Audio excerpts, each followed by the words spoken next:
gonna be able to take up anything else in 5 minutes, so. No, that's right. I don't wanna start the other early. Well, my money was on 30 minutes. Y'all blew away mine. What was 30 The minutes? exec session? Yeah. Oh, no. No. So much to talk about.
So Bill, is the setup of these garbage cans, garbage in the front, recycling in the narrow thing in the back?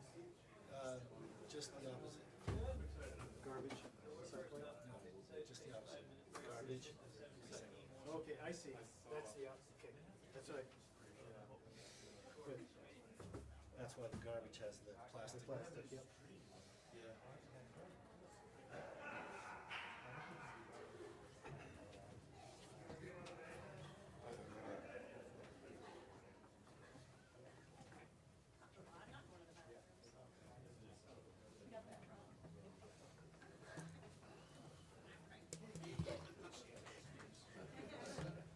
I'm hoping for a lot of like long discussions without any motions. No motions.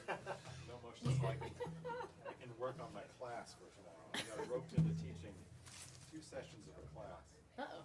in Norwich, and I don't have time for it. I don't have any sleep now. So what you're saying is that we should end early. Well, that'd be good too.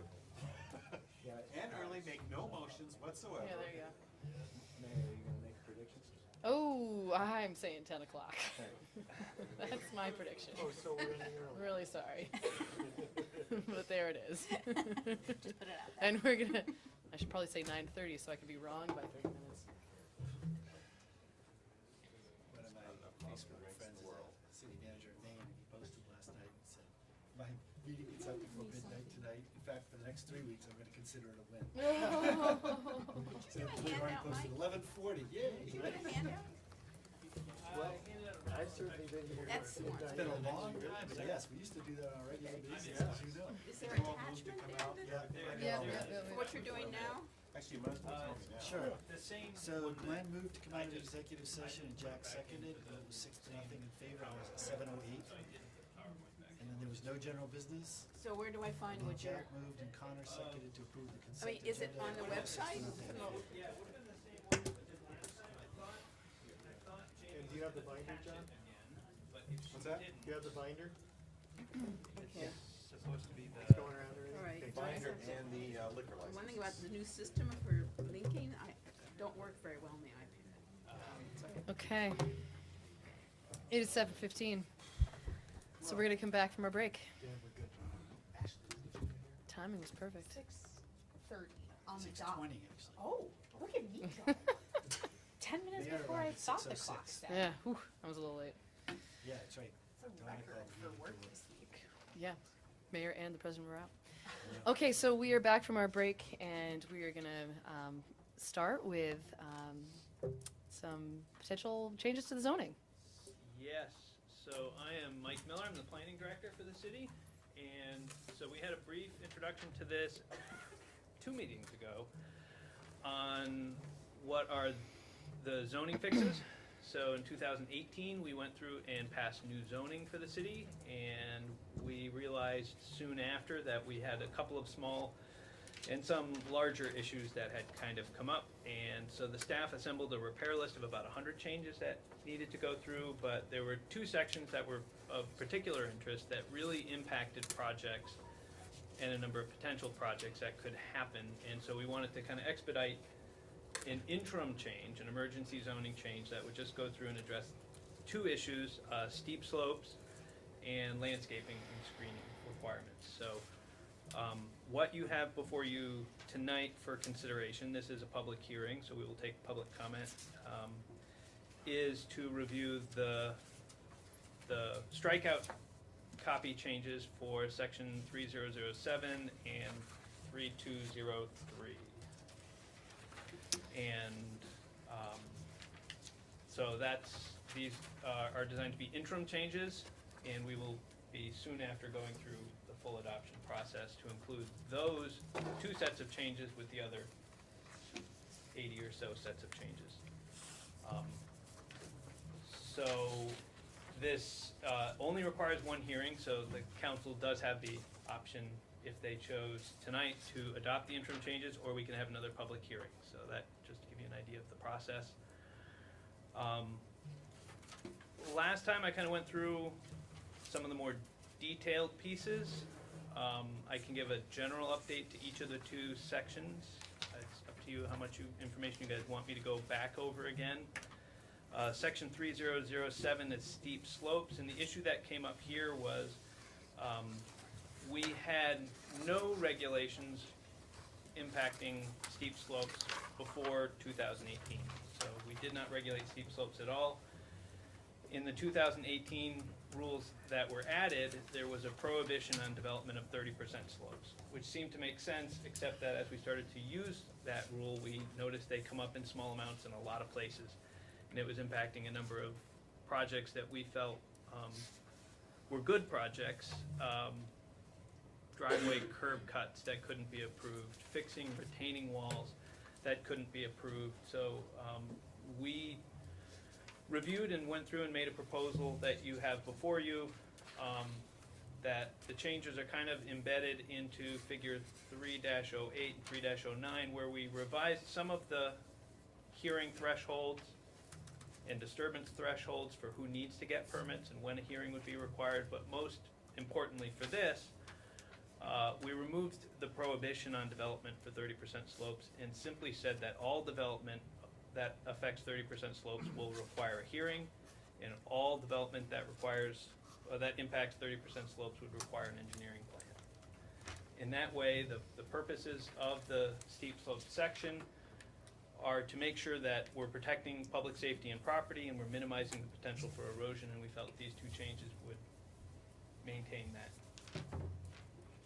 I guess So any questions about these potential changes? Lauren? One question I had was if there was a benefit to adding some indication in the, maybe language in 1 through 14, just indicating that the goal is to avoid developing on greater than 30% slopes, just because this goes from a standard of prohibition, which clearly was the policy goal, to allowing it, and there's no language that's indicating that we don't really want you to develop there, but if it's unavoidable and otherwise a good project, you could get approval with a good engineering plan. Whereas this just says, just do an engineering plan, and there's no motivation to try to avoid developing steep slopes. So I was wondering if you had thought, or if there was an easy way to do that, or that just opens a whole can of worms that's not easily resolved. Well, I did think about that after our discussion, and a couple other people have made that, or a comment similar to that.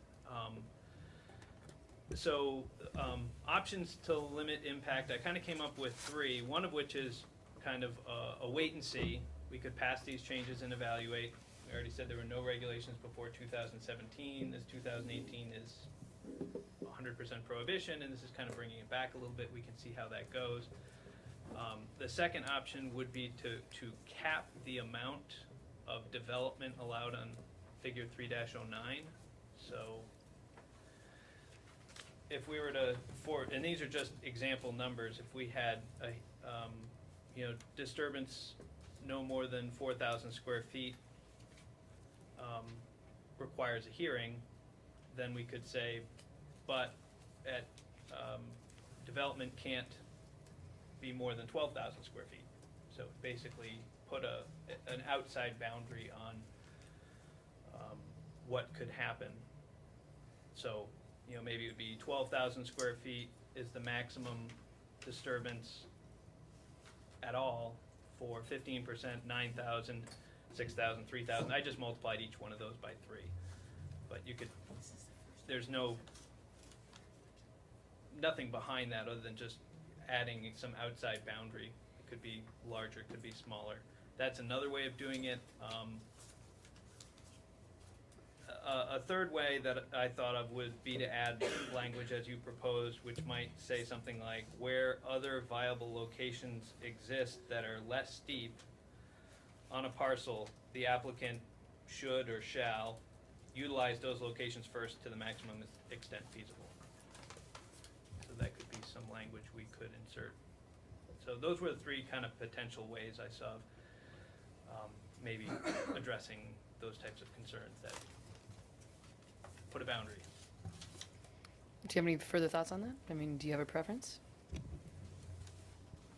If not, that's fine. I would probably prefer the last, just in terms of sending a signal that we want to avoid that when you can, but you still have a process to go through if it's unavoidable, and then you have the whole process to weigh, is it a good project that should be approved? So.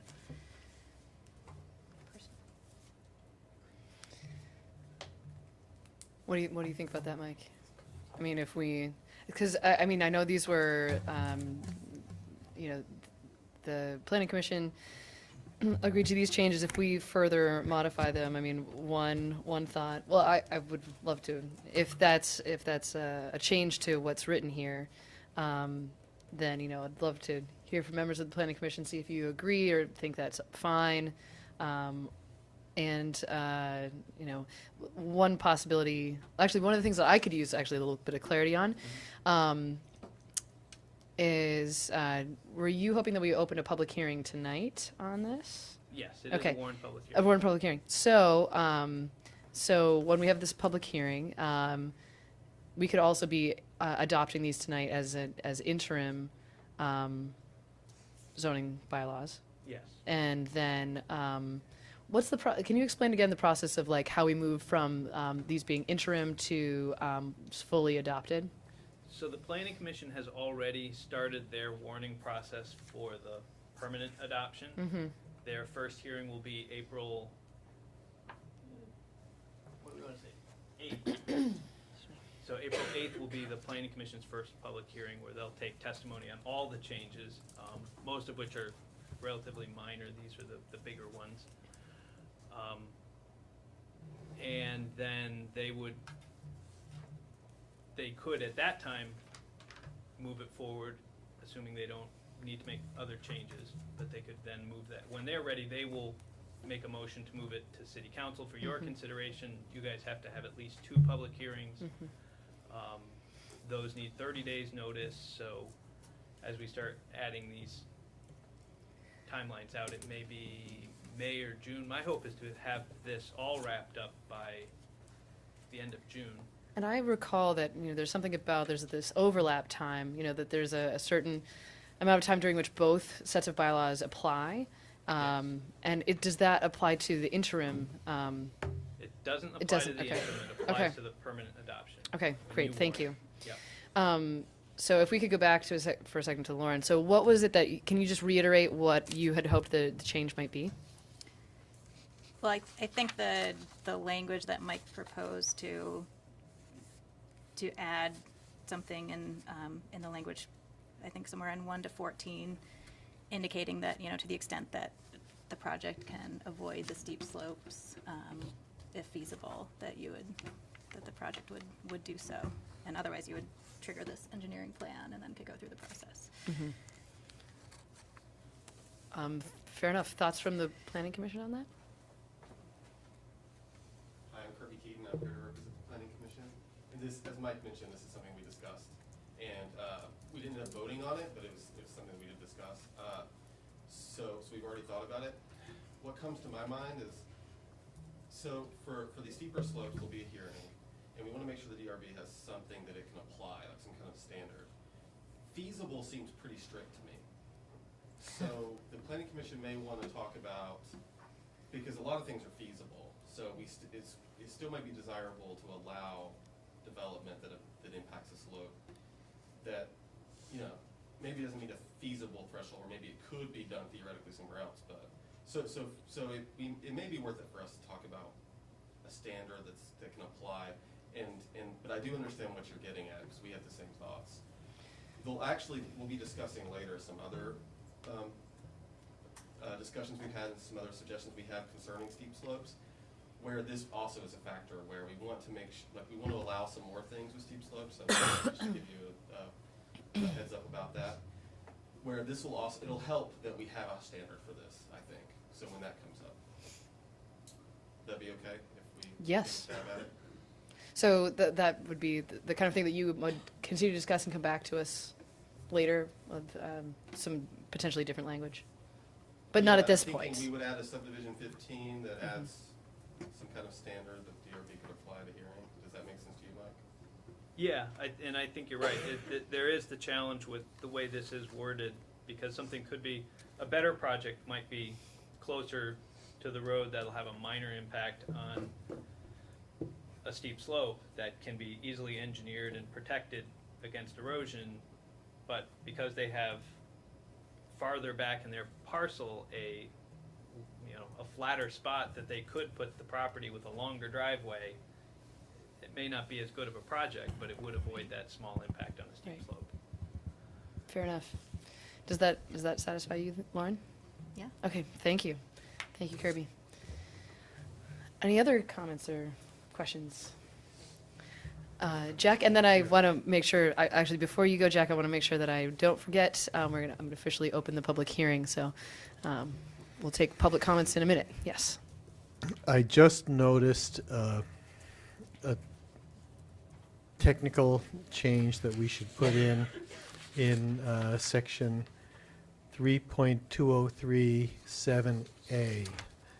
There's a point where the phrase de minimis appears, and it should be de minimis.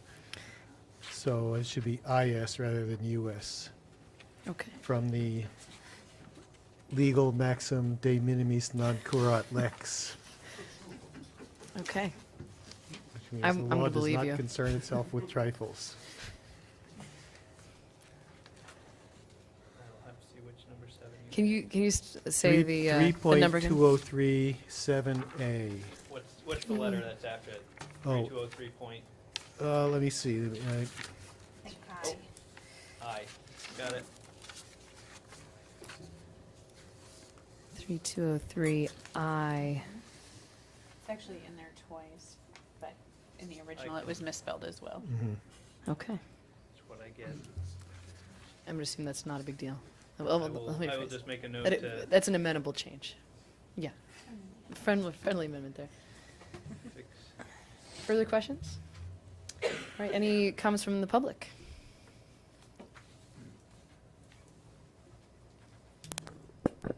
Hello, my name is Will Shabaum. I live here in Montpelier. I'm a contractor and also a member of the Development Review Board.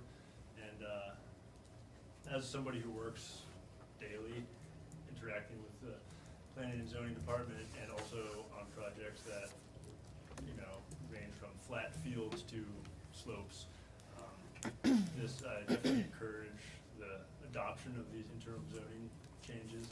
We've got multiple projects kind of on hold, waiting, whether it's, for instance, one of them's a small addition, single-family household, nothing dramatic, we're not talking condos here.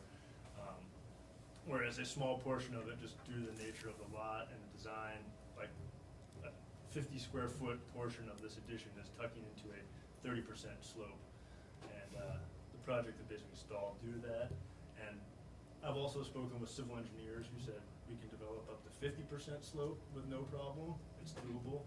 So 30% is not very steep ultimately. The difference between, say, 28% and a 31% is most of us would probably not notice that.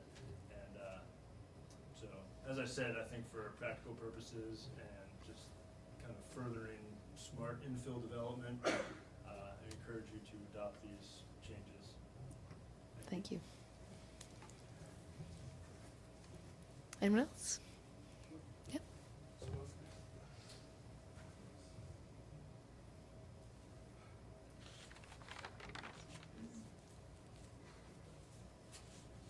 Hello, my name is Michael Howard. I live on North Street, and I too would encourage you to adopt the proposed changes.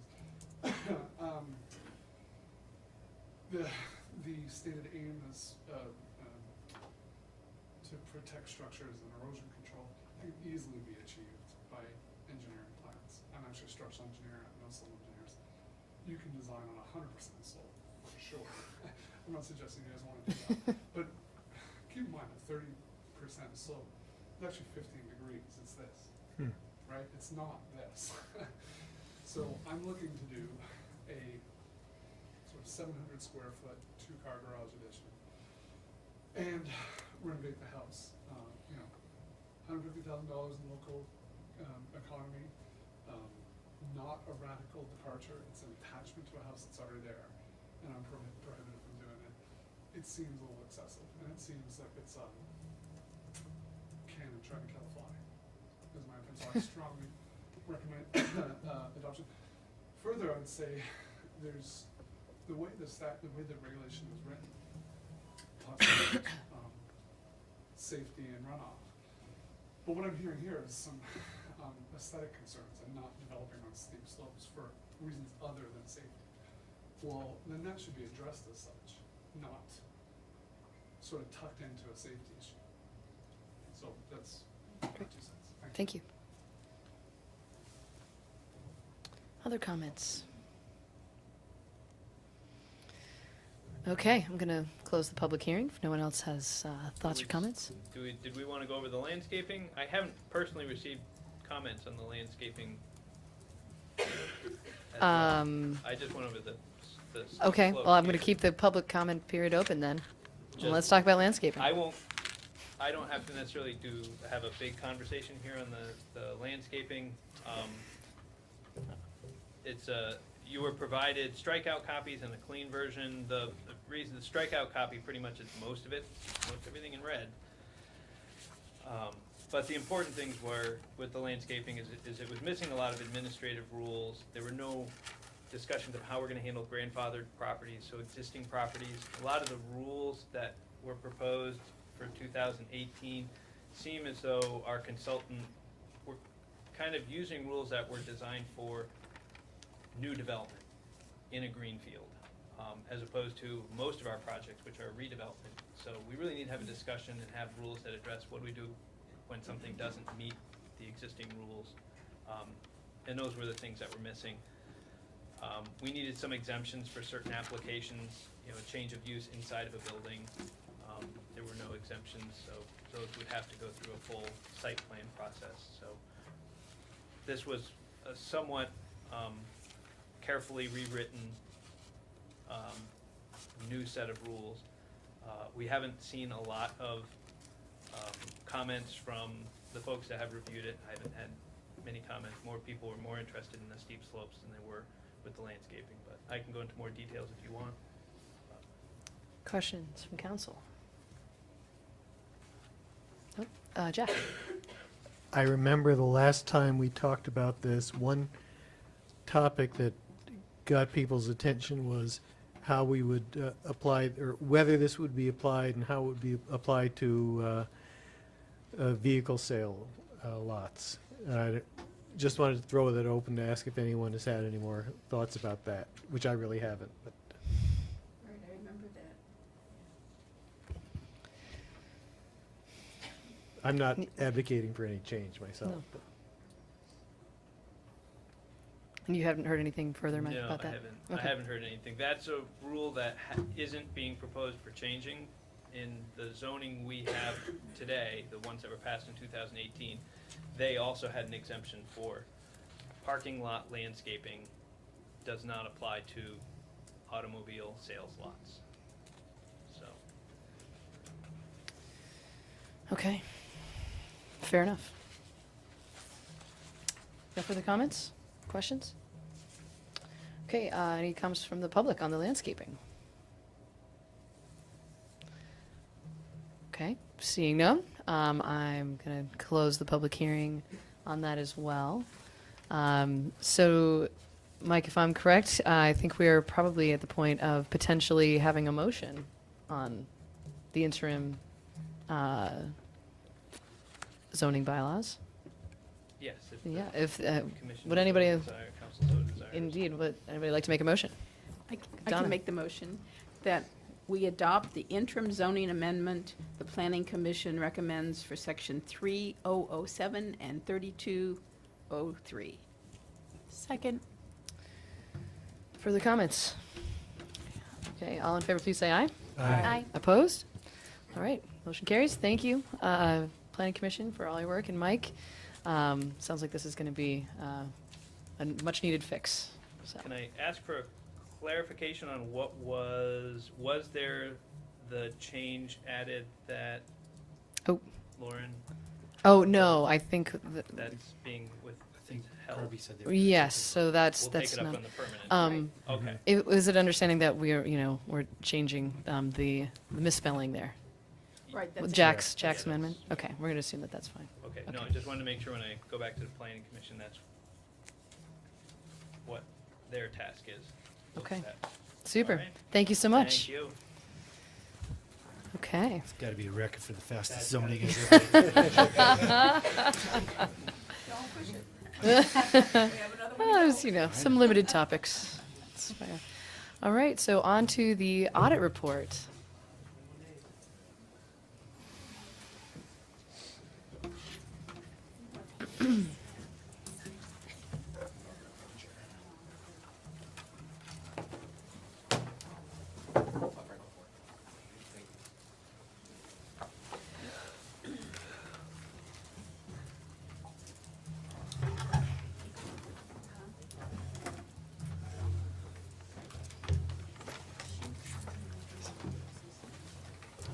Well, welcome.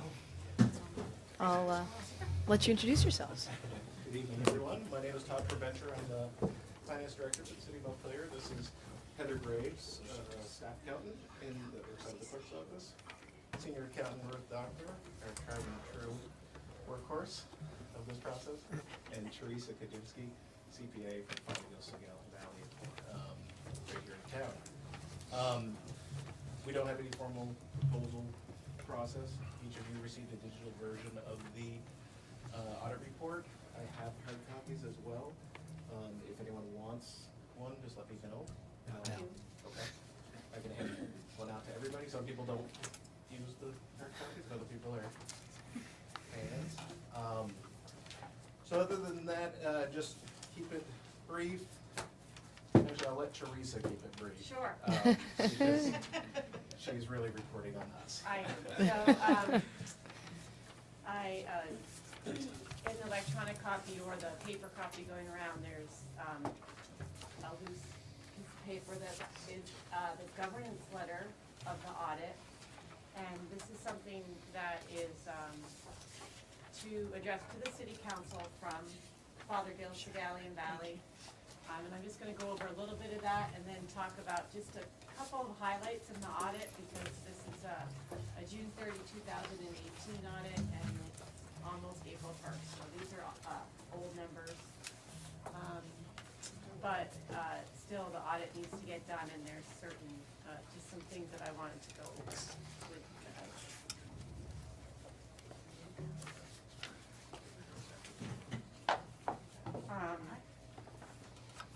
So one of the things that happens in the audit that we like to discuss is there's certain estimates that have to be done. And the ones that we feel that are sensitive are estimate of the useful lives of the capital assets, all the assets that the city owns, which is a lot and has. We just like to say that that's just an estimate. We don't know how long they're actually gonna last. The other estimate in there is the amount of doubtful accounts that you might not receive certain receivables, whether it's tax receivables, note receivables. There's a lot of notes in the community development fund that, are 30-year notes that have been loaned to various places and various people. So we just, there's an allowance for those not being collected again. That is an estimate. We didn't encounter any significant difficulties with the audit. We got through everything. We have a lot of help from the city, and everything we asked for was provided to us.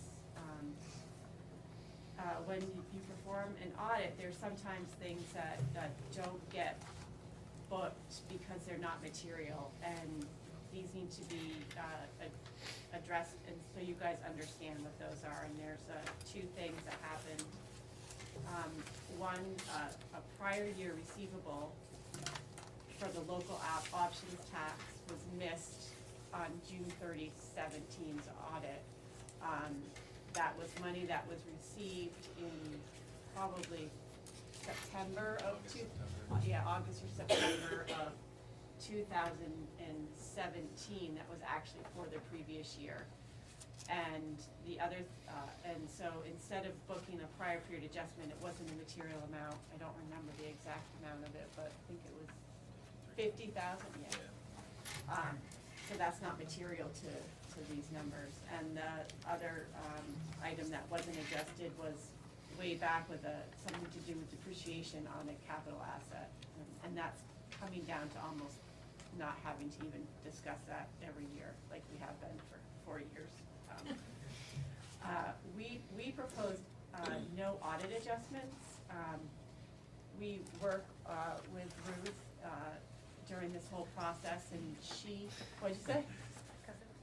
Yeah, because you're so good, yeah. And a lot of things that kind of get discovered aren't really audit adjustments. It's usually stuff she's discovering while she's closing the books, and we might still be here auditing, so we didn't have any of those, so that's good. That's good. The other thing I wanted to just note is that we performed a single audit, which is based on the city of Montpelier receives more than $750,000 of federal dollars. And when that happens, you're required to have an audit, and it's called a single audit, and there's certain compliance requirements that need to be done. And we had no findings. The major program was related to the Northfield Street project, which the state monitors very heavily, but we found no findings with that. Okay. The other part is the financial audit is an unqualified opinion, meaning nothing was qualified that wasn't in accordance with governmental GAAP. So with that, I can talk about all the numbers in here. These are, like I said, this is definitely historical.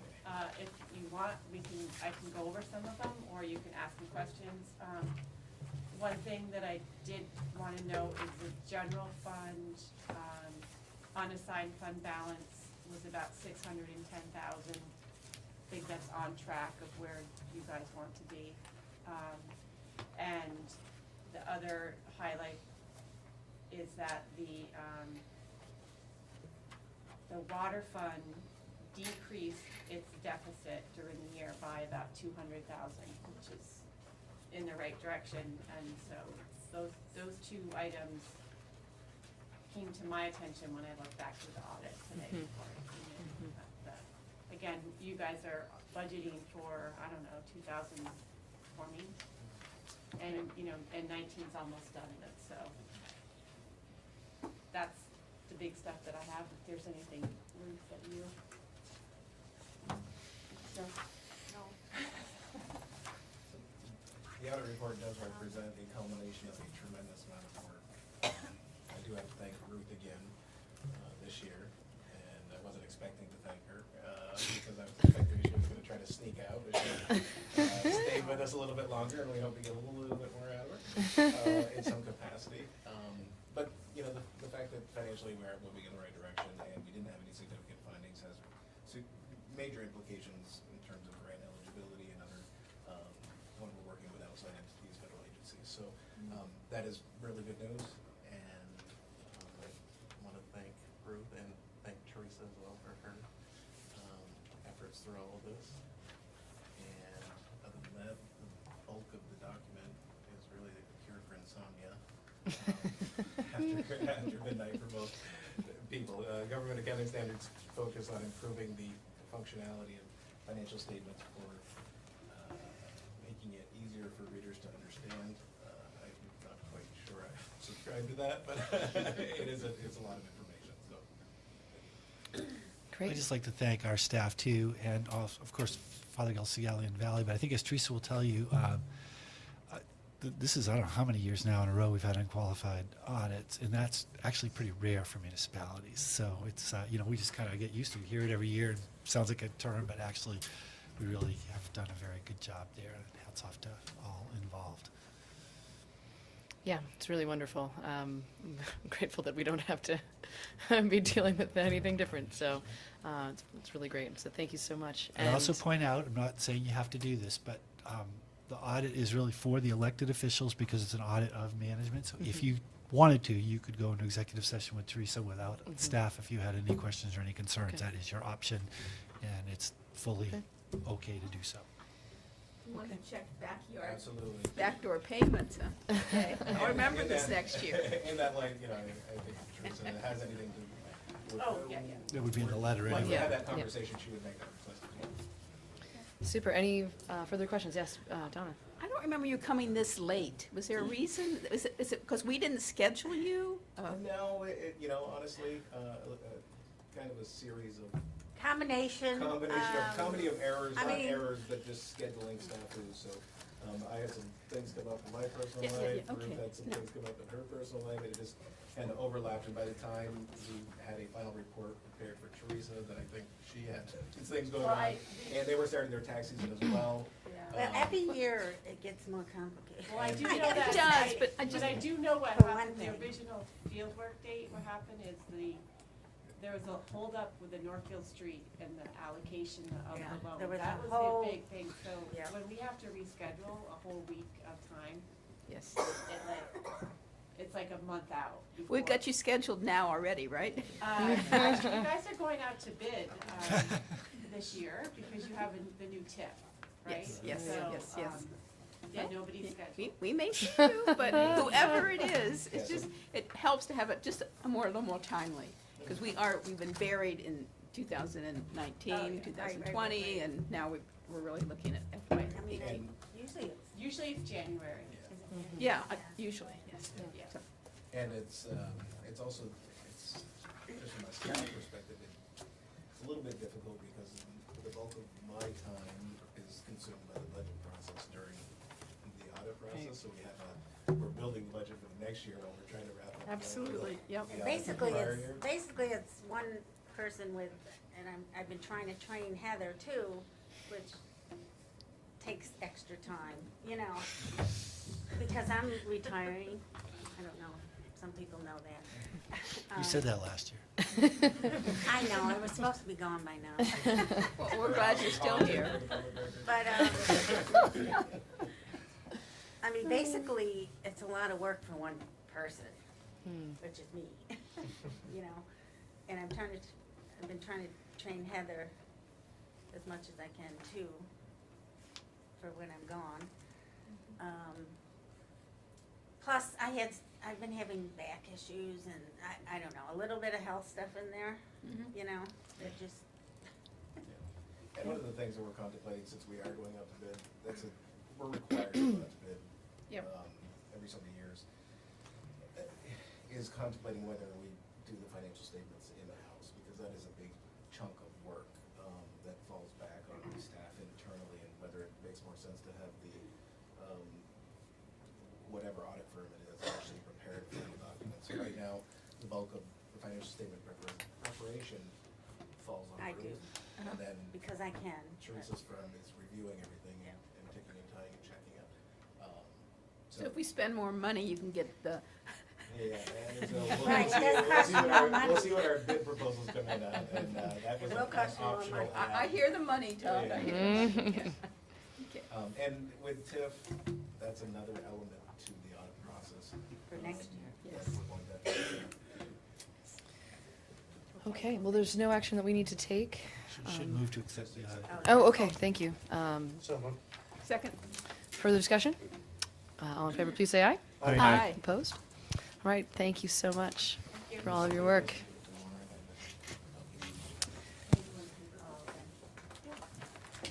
Okay. Todd. Hey, Todd. Okay, you can have mine back. You read it all? Oh, you don't want it? I'll give it to her. See, yeah. There we go. you work on it, I'm just gonna. No, that's okay. I know sometimes it might be useful for you to have hard copies to give out to people. Yeah, the PDFs are becoming more and more Oh, okay. desirable because they're easier for a lot of people just to search through and find the information they're Yep. looking for. Thanks. Okay, next up, we have a tax stabilization request, so with the Connor brothers. Welcome. And as Fred comes up, I thought I'd tee this off a little bit. Those of you who remember, we did, Mr. Connor appeared before us last year for this project and was approved for tax stabilization with the option to come back once he could, if he could secure the appropriate number of employees for the building that met our standard. I know there are some people who have questions about the tax stabilization policy, and I'll just note that it's actually on our next agenda. So this, I would urge that, so I would say if we have policy issues about the policy itself, just remind, we will be going into that into great detail. So if we could focus on the application at hand, and I feel that it meets the standard and that it meets the spirit that it was approved last year with that provision to come back, so I certainly recommend approval, but have at it. Fred, would you like to explain sort of the developments since the last time you were here? Sure. Thank you for the opportunity to come before Could you you pull the microphone up to you? My brothers and I are Fred? pleased to report Can you, that we have- could you just pull that mic just closer to you? Thank you so much.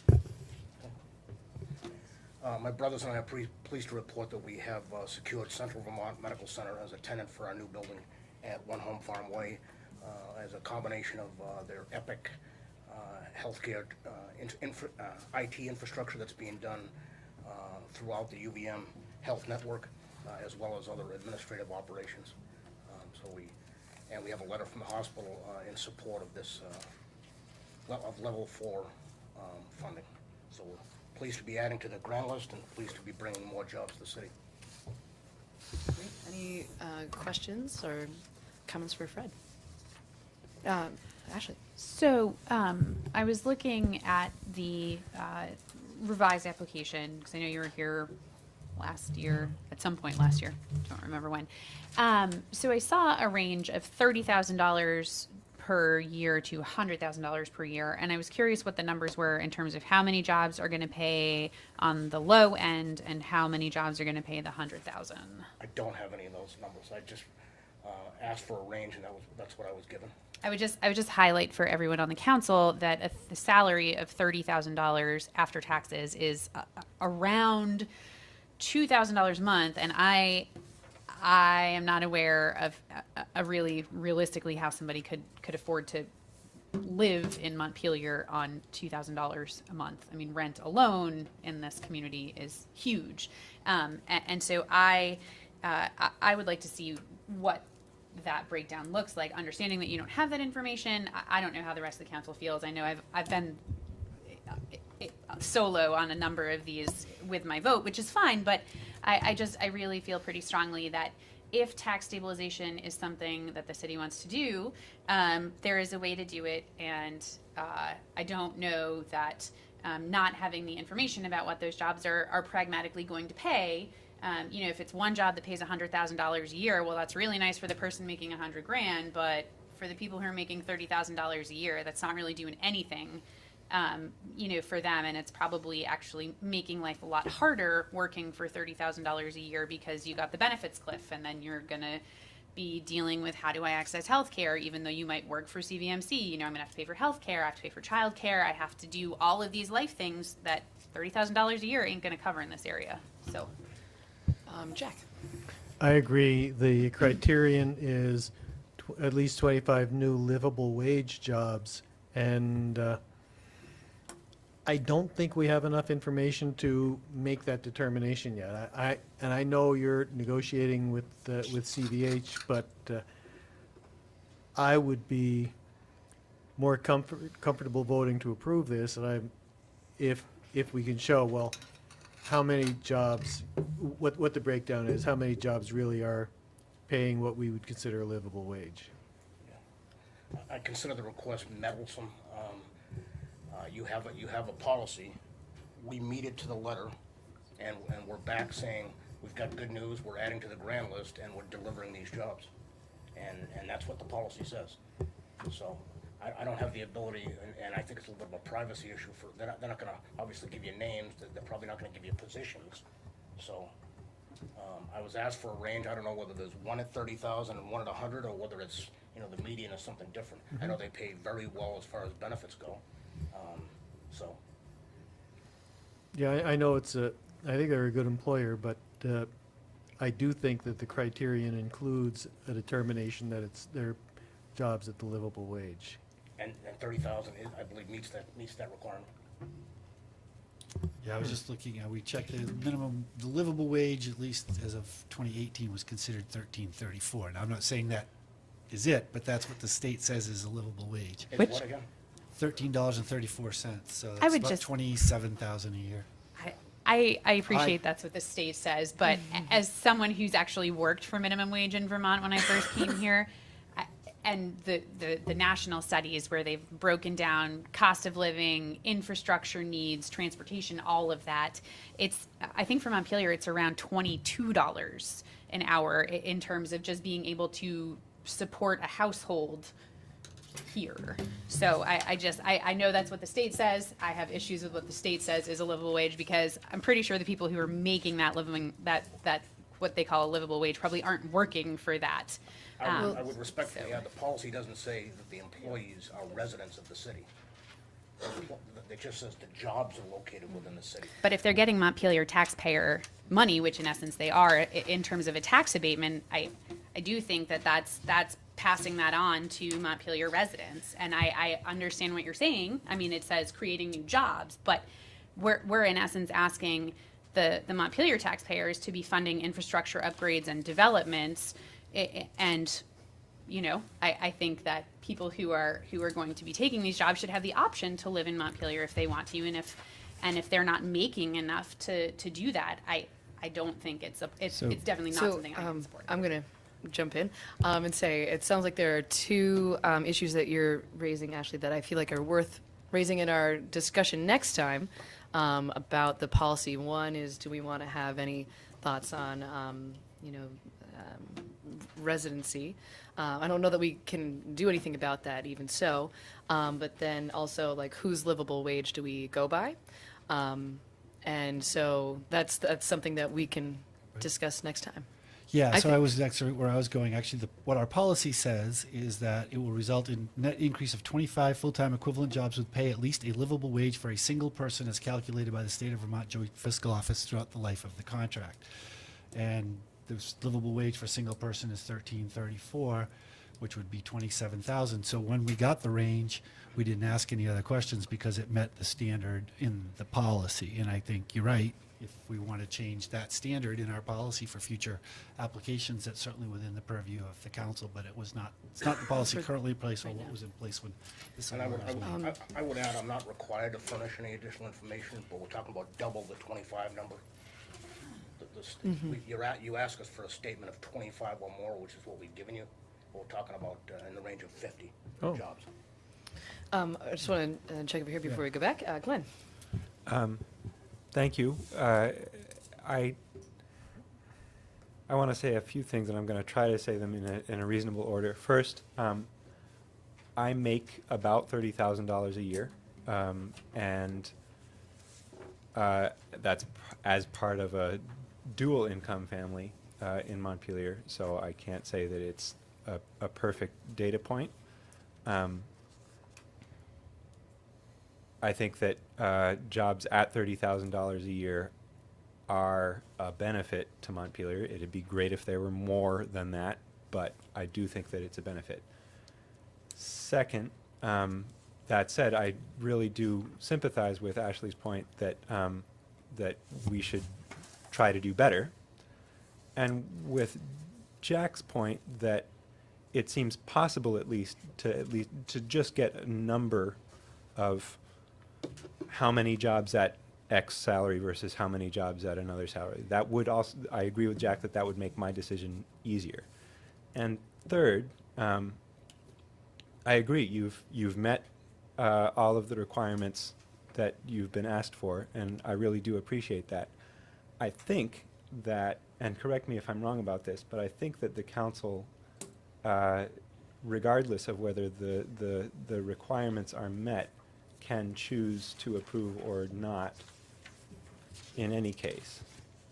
That's not to say that I would choose to disapprove it, but I think that that's at our discretion. That's correct. It says, And the number of years, is that also at our discretion? yes. Just up to 10.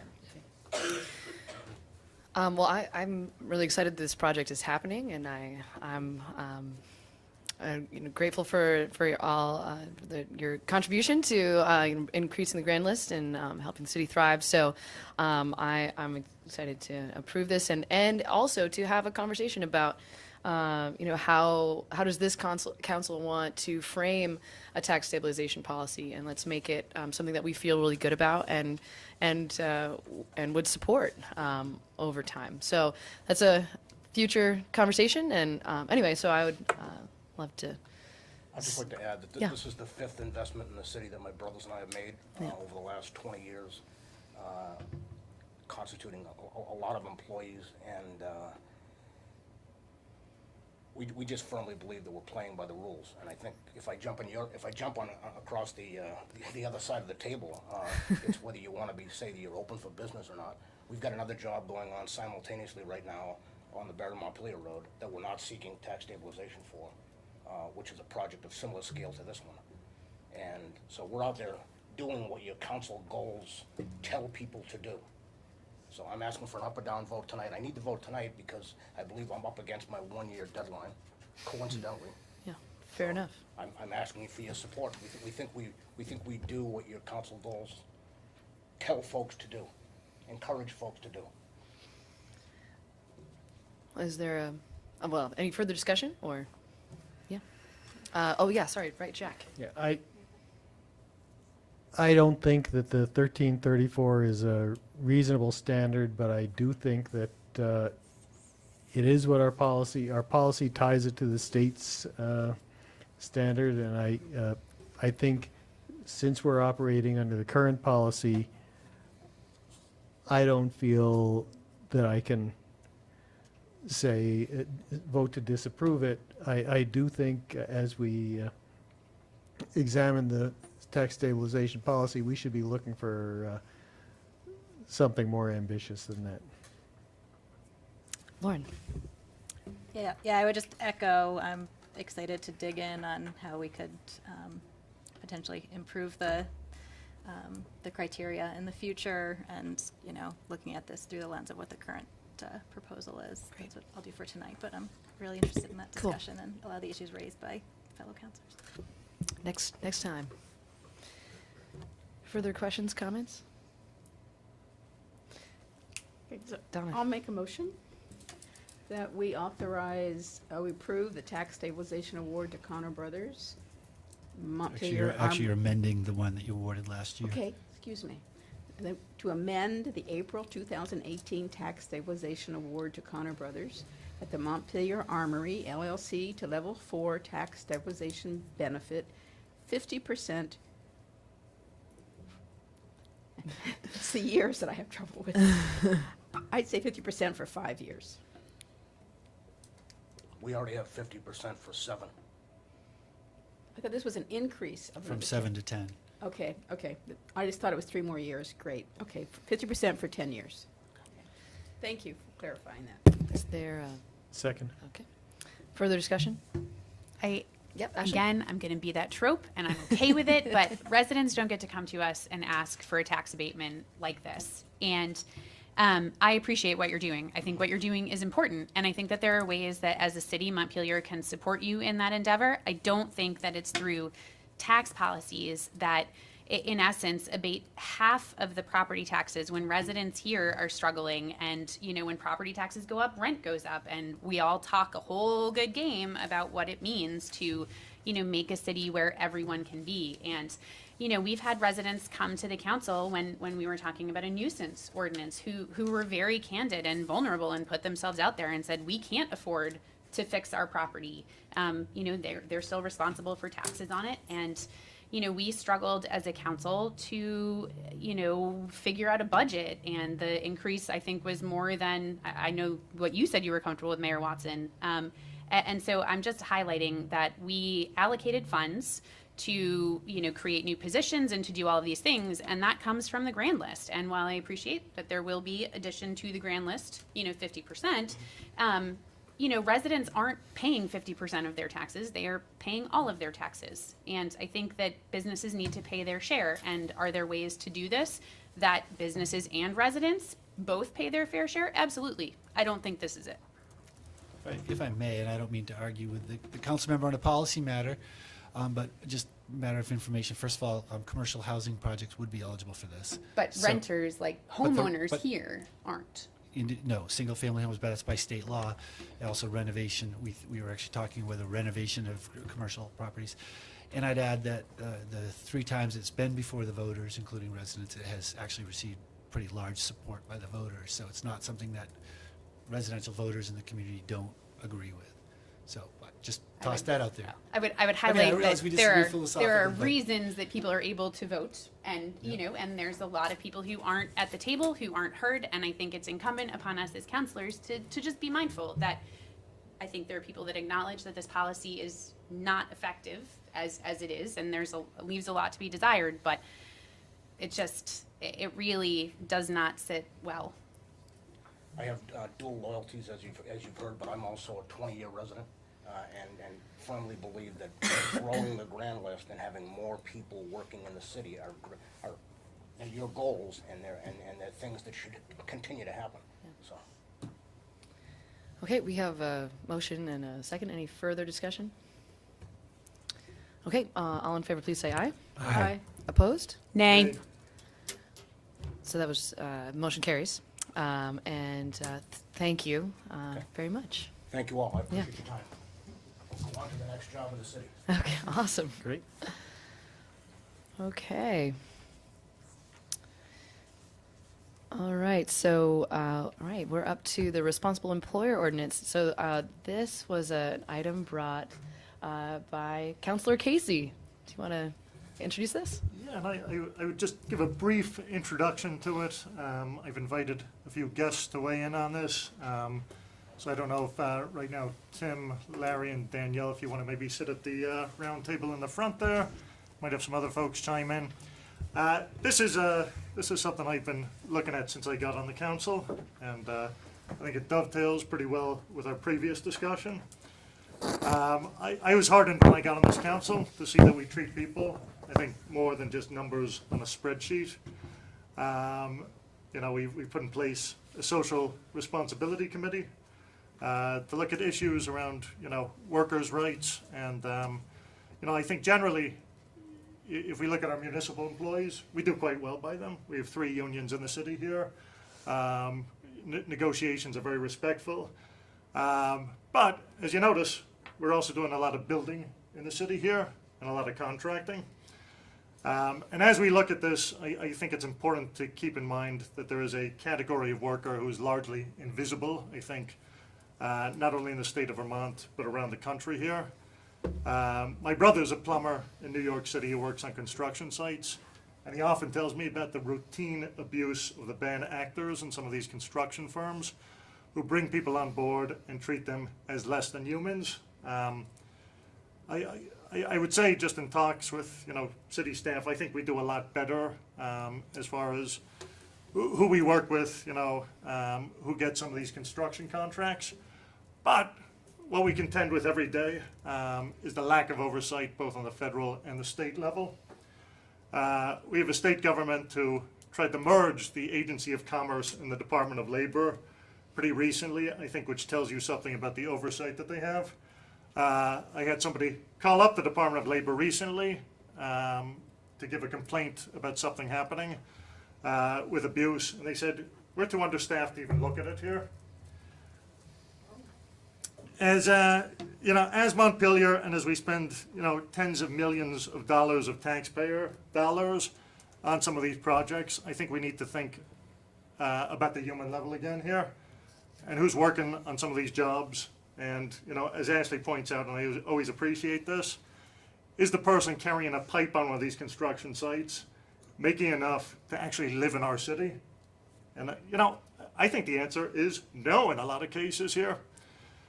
So going forward, I would like to talk about putting an ordinance into place that weeds out some of these bad actors on the front end, so we don't find ourselves well into a project and find cases of wage theft, misclassification, abuses as far as the Affordable Care Act and other standards at the state and federal level. And I think there are ways to do that, and a lot of cities have already implemented responsible contracting ordinances. I think it's about 250 at this point, Portland being one of the most recent ones. So I wanted to at least today start generating a bit of discussion around this issue, again keeping in mind that we have some projects in the pipeline here. I'm not by any means an expert, but I did bring in some folks who I think could talk about this with a level of sophistication that I can't. So I've asked these folks to give about 15 or 20 minutes, just talking about what the problem is now that they see in the state, some solutions that they'd like to see, ways to address this. I actually do have some language I've been working on myself here that I could certainly bring to a future council meeting. But I think it's best to just talk about the concept of this before we get into the weeds, to really look at what some of the problems are. And again, I'm a layperson myself, but I family have moved over from Ireland recently, who are construction workers, work in the buildings trades there. And I've just been disgusted with some of the stories I hear. So, I'm happy to take any questions from the council, but I don't think there's anything I could answer that wouldn't be outlined by the folks here. So, with your permission, Mayor? Sure, I'd love yes, to yes, go turn ahead. it over to Larry, Danielle, and Tim here. If you want to introduce yourself, where you come from. I'm Larry Moquin. I'm a resident of Swanton, Vermont. I wrote a little testimony. Good evening, Mayor Watson and members of the council. My name is Larry Moquin. I'm here tonight in support of the responsible employer ordinance you guys might have put in place. I'm a lifelong resident of Vermont. I'm a member of Labor's Local 668, which covers Vermont and New Hampshire. I'm vice president of the Vermont Building Trades, and I'm also an organizer with the Laborers International Union of North America in New England. I'm second generation laborer. I'll give you a little background on what it's like to be a union member in the construction industry in our state. I had a good childhood.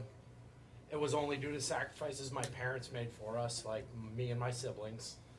On Sunday, we'd have dinner every Sunday night, and then my father would pack his stuff, and either later that night or before we got up Monday, he would leave, and we wouldn't see him again till Friday night. Our mother did a good job. We all turned out pretty good. She held down the homestead during the week because he had to travel out of state to provide us a shot at the blue collar middle class life that we all deserve, and also still plan for his future. Hasn't been any different for me in the 17 years I've been doing this. I'm very proud to be a union laborer.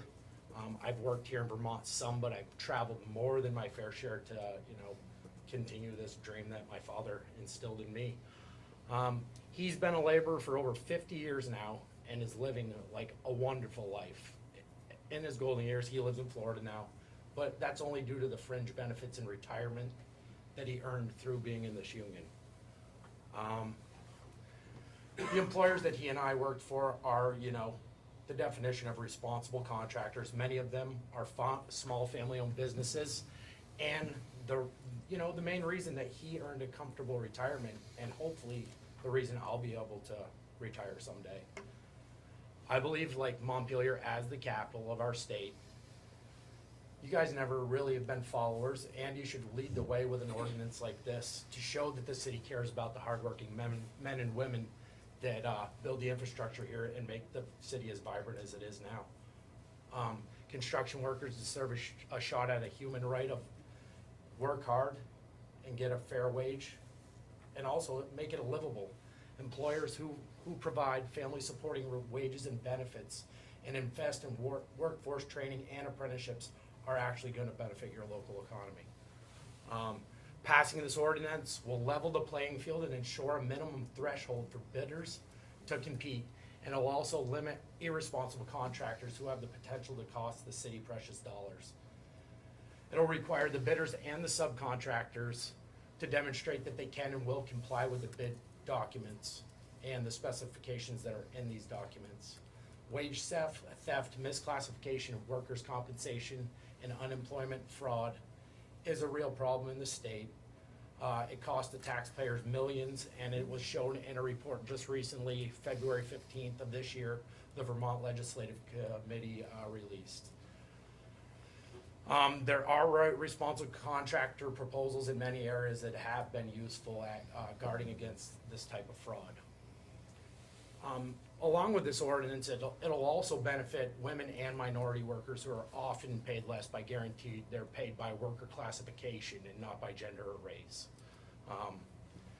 It also has potential to generate revenue back to the city and the state by making sure contractors are providing and paying the correct amount of unemployment insurance and workers' compensation insurance. And just so you know, this isn't a union versus non-union issue. The ordinance applies to all the bidders, and it's an example of good policy to protect working families, the taxpayers here, and the city. The ordinance doesn't give an advantage to union contractors, it only gives an advantage to responsible contractors. It asks that any contractor wish to benefit from public dollars play by the rules of fair and honest contracting. That's what I have to say, and I'd like to introduce you to Dan and Tiffany Boyven. They live in Northfield. They're married, expecting their first child, both members of the laborers. And then Calvin Foster, he's a single father, used to live in Montpelier, had to move because he couldn't afford to live here. He lives in Colchester now, and he's also a member of the local. Thank you. I'm gonna let Danielle go next because I'm more like Larry's father. Oh, good to know. Awesome. Good evening. My name is Danielle Bombardier. I'm a licensed electrician with the International Brotherhood of Electrical Workers, Local 300. I now also am the training director and an organizer for Local 300, which serves the state of Vermont. First, I want to say thank you to Connor and for you all for listening to the discussion. I think it's an important discussion and for allowing us to speak here this evening. I'm happy to be speaking after this last topic, following the discussion of a livable wage and creating jobs and paying people enough to actually stay in Montpelier and live in Montpelier. I'm new to the building trades as well within the last few months. And when I first heard of this concept of responsible employer agreement, I was a little confused. Maybe I'm a little naive. But you see, I've had the privilege of working in the IBEW, the Electricians Union, and I'm pretty new. I started at age 26, began my apprenticeship 4 months after I started. Pay raises followed the contract, even for apprentices. Health insurance, retirement benefits were provided, and my working rights were protected through a collective bargaining agreement, our responsible contract. Working in the IBEW was my first experience in construction, and it was fairly smooth. I became pregnant on the job. I didn't get pregnant on the job, but That may be the single best line ever. In 24 years of being in this job. I just gotta say.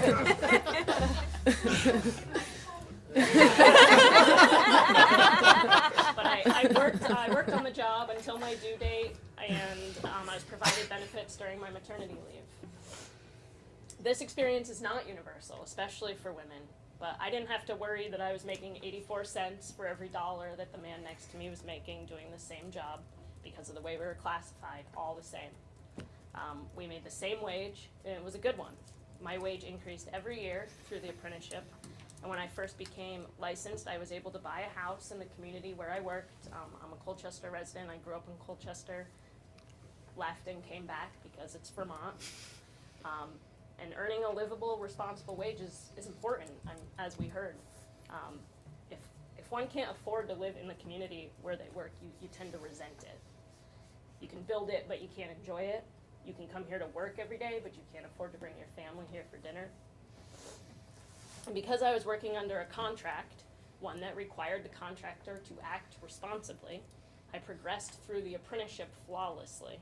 There was no snafus with the contractor not registering me with the state, not recording my hours, not getting pay raises, not paying for my classes.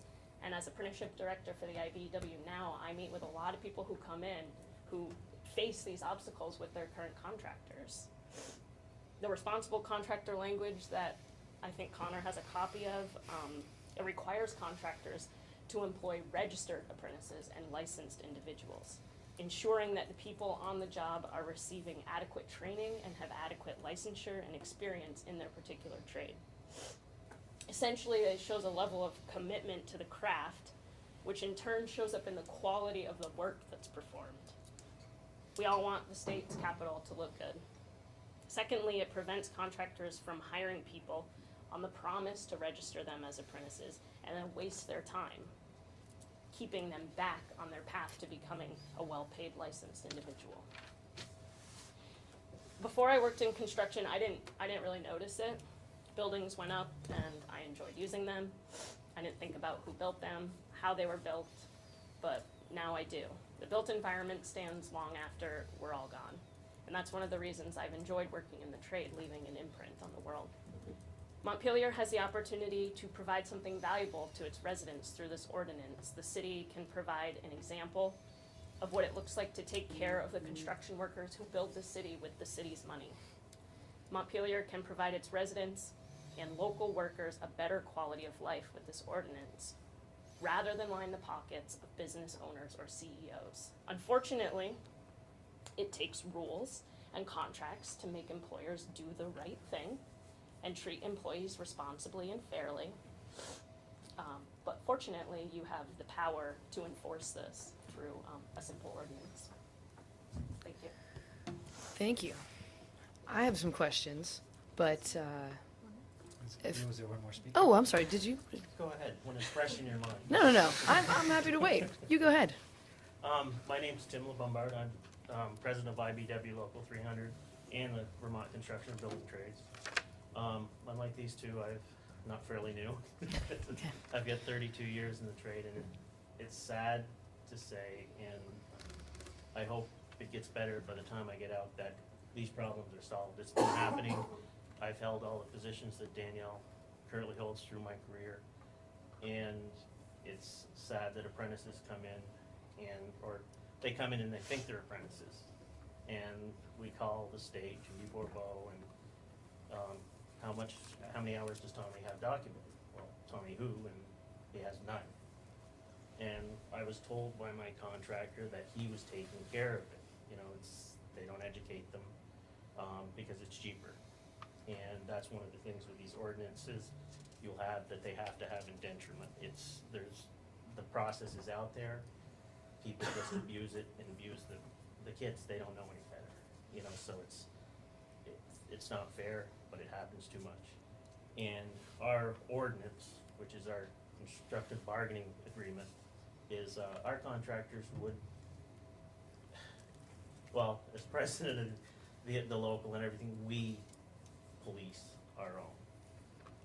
It's human nature. They try to get away with things, but we're there. We have this ordinance, we have the contract, they have to follow. There's no gray areas. It's written. So we have to do it, and we police them, which would happen here. You'd have documents to back what you're doing. There would be no guesswork. And right now we're speaking with Burlington to get it done. And as far as the livable wage goes, the $13 and something, I don't It's a know where they joke. got that. We have the Vermont State prevailing wage rate, which we worked on as the building trades, and everything from 1996. That I can remember was the first time we brought it up. We got it passed in 2016. It took effect in 2016, where they had the rates, which is for a journeyman wireman electrician in Burlington, Chittenden County, is $26 an hour plus 42.5% benefits. So they added the benefits and they bumped it on, and that's what the Vermont State prevailing livable wage is for an electrician, or it is. I mean, that's what you need. You know, here or there, that gives you a pension, it gives you health insurance, and you're not going on social welfare, which nobody should have to. You should give somebody the chance to make their own living and pay for their own. Do you know if that prevailing wage is tied to the Davis-Bacon prevailing wage, or is it separate for Vermont? Separate. It's totally separate, and it's Yeah. totally here and here. This is Davis-Bacon. No, that's what I This is thought, Vermont yeah, State that's what I was prevailing Yeah, wage. Vermont State prevailing wage now it supersedes and exceeds Davis-Bacon in a lot of places now. The Davis-Bacon's been stagnant. And as Vermonters, we have to get through, which everybody knows that the Green Mountains are beautiful, but it's, you gotta be able to pay to live here, and that's the whole trying to do. You go into New York State and you make 40% more just across the lake. That's all I've got. I think this is great, and it's happening all over the nation, with, they're different, titles, but it's all the same thing. It's fair contractor. Yeah. And it's, to stop the cheaters. There's over 20 states that have these already, throughout the country. And like Connor said, over 250 cities and towns. Do you mean like states that have adopted? No, the cities in states. Oh, that- okay, There are okay. 20 states Okay. representing 250 cities. Okay. Have some sort of either responsible employer, responsible contractor, responsible bidder, community benefit agreement. And I mean, our state really, if you look at it, is no different than any of those states in our, overall thinking. Has a little bit progressive, a little bit, more for the people. Cool. I have questions, but I'm going to hold off. Questions from the council? There was go a ahead. study that came out in 2018, and it's called Out of Reach, and it was published in 2018, and it focuses mostly on a housing wage, but it's put out by the National Low Income Housing Coalition, and in Vermont, we are the 13th highest housing wage in the country, with an average, and Chittenden County is actually, they also had a differential, I want to say it was about a 22% differential, but in general in Vermont, it's $22.40 an hour to afford housing, which is 85 hours a week at our minimum wage.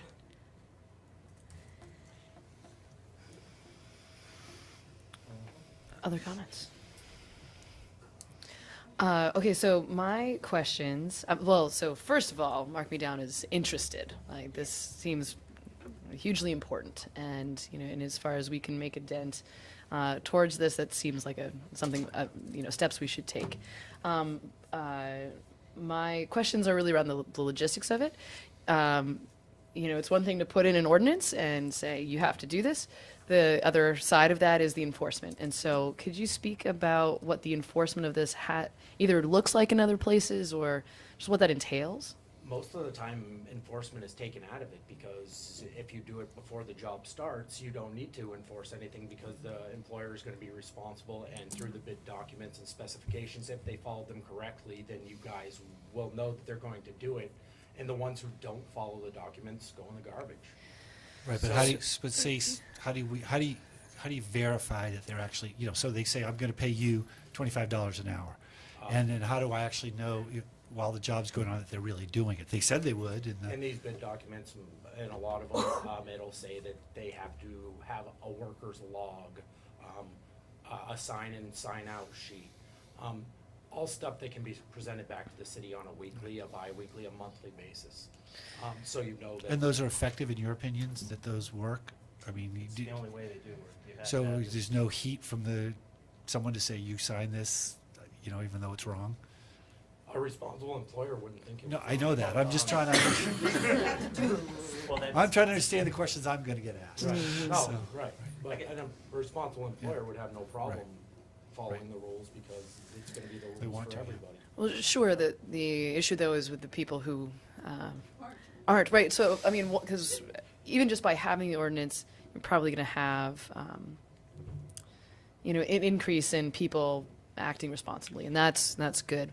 But yeah, with some, It's gonna be tried to have, they're still gonna try. right, exactly. They're still going to try, and 'Cause I you just said want that's to. part of what you do is make sure they're Yeah. following the Like, rules. there's Right. several right here Yeah. possibly in Montpelier that we're checking out. Right, and I just want to make sure that we are being just, eyes open about, is there staff time on our part that it goes into checking those logs, and that's, potentially fine. I don't know, but it's something that we should just be conscious of. That's all. Ashley. I did a little bit of research about this because I was curious and I'd seen it called other things and I wasn't sure if it was the same thing. Turns out it is. So the Indiana, Illinois, Iowa Foundation for Fair Contracting actually has a whole bunch of information that answers a lot of these questions, and it actually becomes part of the contracting process. So if they violate any of those provisions, they're actually in breach of contract, which makes them liable for damages. And it also talks about, and I can email this to everybody, but there are a number of these coalitions in various parts of the country that seem to do this. And one of the things that they mention that caught my eye, at least in this particular one, they actually have to provide sworn statements, which opens them up to the pains and penalties of perjury. But it also requires that they provide a list of employees and that they be classified. And then we, as the offeror of a contract, are able to call Secretary of State and other relevant licensing agencies to, in fact, verify that they have done all of those things.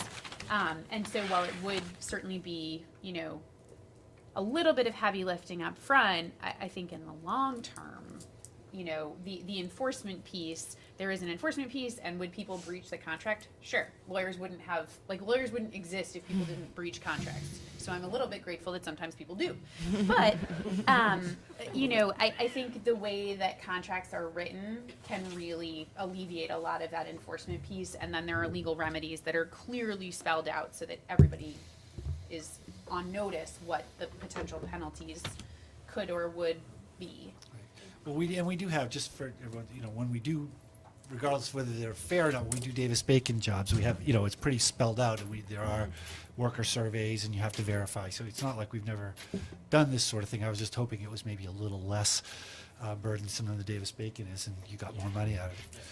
I believe it would be with the contracts, like you're saying, and as a point of interest, currently at the State House, they're working on I believe it's S-182, a bill to move enforcement of all licensing laws, misclassification, and everything from the DOL to the AG's office.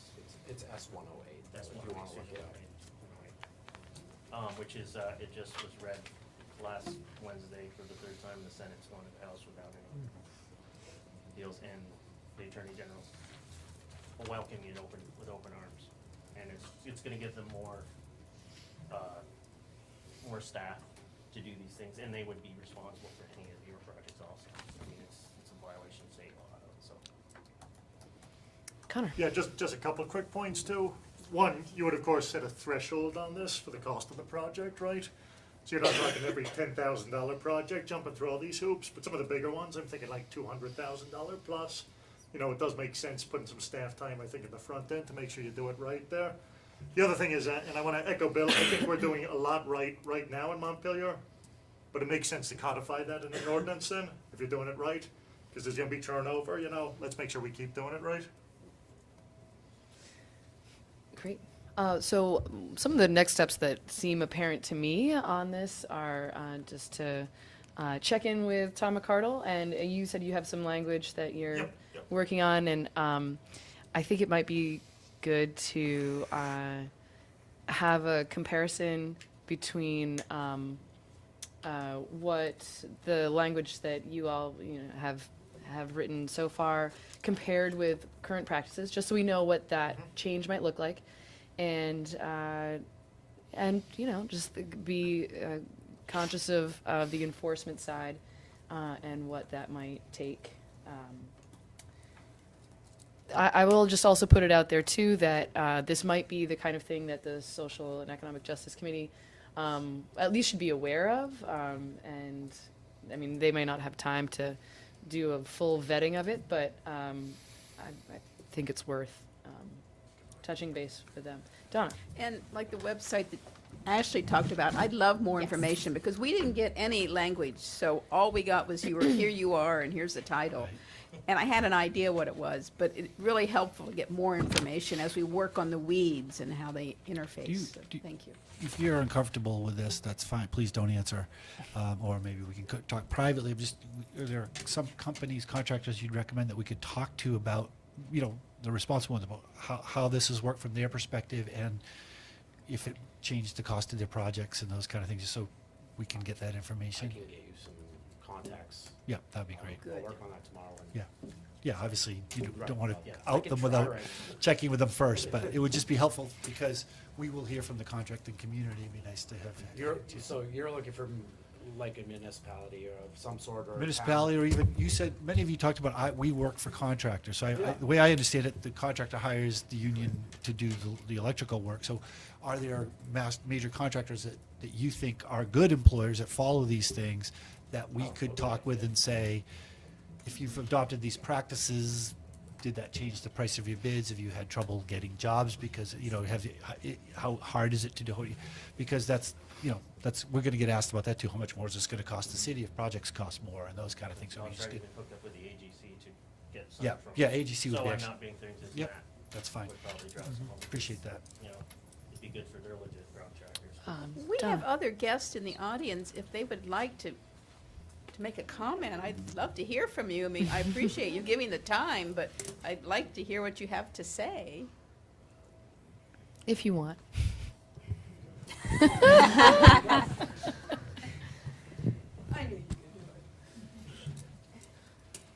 So, obviously, this is my first child, and working union as a laborer, I would not have been able to even fathom the thought of having a kid without having the wages that we get. I get paid just the same amount as my husband, as doing the same work. I you know, go to work, you bust your butt, and you make the same amount. Getting more work that into you know, the area that'll excuse me, I'm nervous. You're doing great. But getting more responsible contractors into the area would be so beneficial to so many families. When I used to live in Oregon for the longest time, and I was a union member in nursing homes out there, and I moved to Vermont, and it was so different here that, you know, I didn't make a livable wage. I made more than what you guys are saying is as a livable wage. It's not. The state is saying. Yeah, the state is saying. Okay. The state is saying it's a livable wage. It's not. It's not. So I moved into construction so that I could make a life for my family. So need more of it. Thank you. Could you Can I also get say your your name? name? I'm Tiffany Bovin. And where are you from?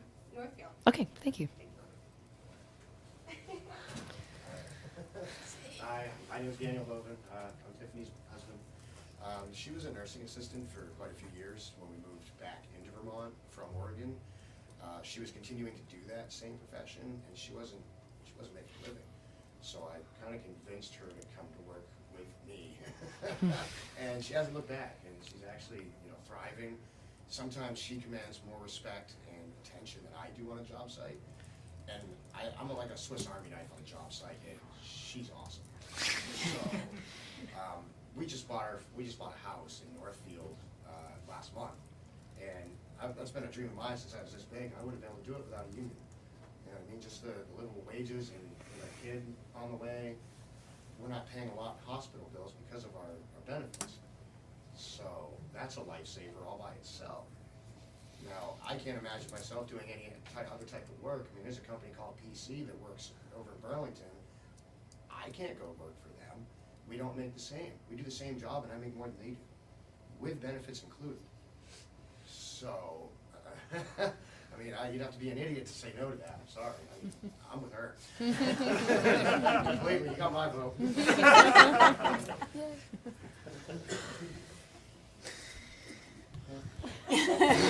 Okay. Lauren, you had something you wanted to say? Yeah, first of all, thank you all so much for coming tonight. Really appreciate the time and perspectives on this important issue and look forward to digging into it. I just wanted to note that I brought this up at the last social and economic justice meeting a week ago, that this was coming up, and we talked about, we're trying to develop like a checklist of questions to go through as one initial step, and thought that this would be a great policy to use as a way to kind of test out how we can really try to make sure that we're doing a really good policy all around. So we look forward to engaging in this and using. I'm happy to come to the next meeting. Fabulous. Great. Further comments? I did want to let you guys know I passed on the document I was reading from to Bill. So there's a lot of them that exist though, and I have a couple more that I'll email out when I get home. Hopefully it'll be an early night. Yeah, right. Okay. Well, thank you so much for taking the time to come speak to us. This is great. Thanks for pushing and for fighting the good fight. And to be continued. Yeah. Awesome. Okay. So how are we doing, team? Are you okay? Do you need a break? Keep going. Okay. Going. All right. So next up is, fair enough.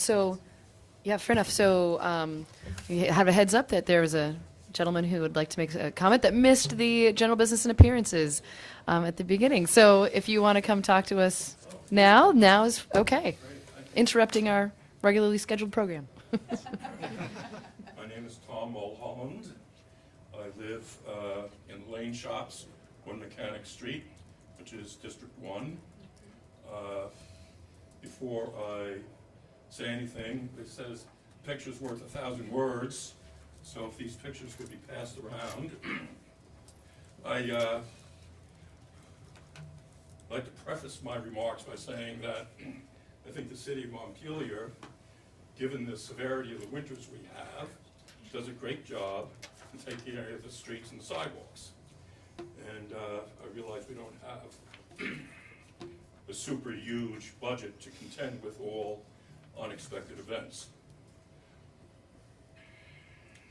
That being said, even in championship games, whether it's Steph Curry or Bill Belichick or whoever, they can always point out to certain blunders.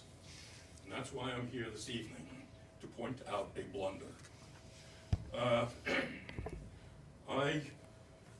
I've been living at 1 Mechanic Street in the Lane Shops, which my apartment abuts right on the North Branch and also right on the pedestrian walkway. And I don't know why. My first winter, there wasn't any problem. This winter, all winter, it's been a nightmare, and you can see from those pictures. And I'd like to also say that because it's been, from day one, it's been, you can see from the pictures, ice. And this particular spot, I don't know if you're familiar with the pedestrian walkway, arguably, it's one of the prettiest sights in the city. And it's heavily trafficked by pedestrians. Forget about the fact that it's a loading zone for that building. Kids going from and to school, from the Meadow neighborhood and whatnot, go back and forth, people walking their dogs, young lovers, old couples, mothers with their baby strollers, bicyclists. It's heavily trafficked. That it should look that way is a blunder. And the other thing is that building that abuts it, I live there myself,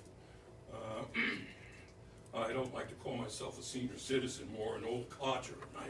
I'm 70 years of age. Every person in that building is a senior citizen.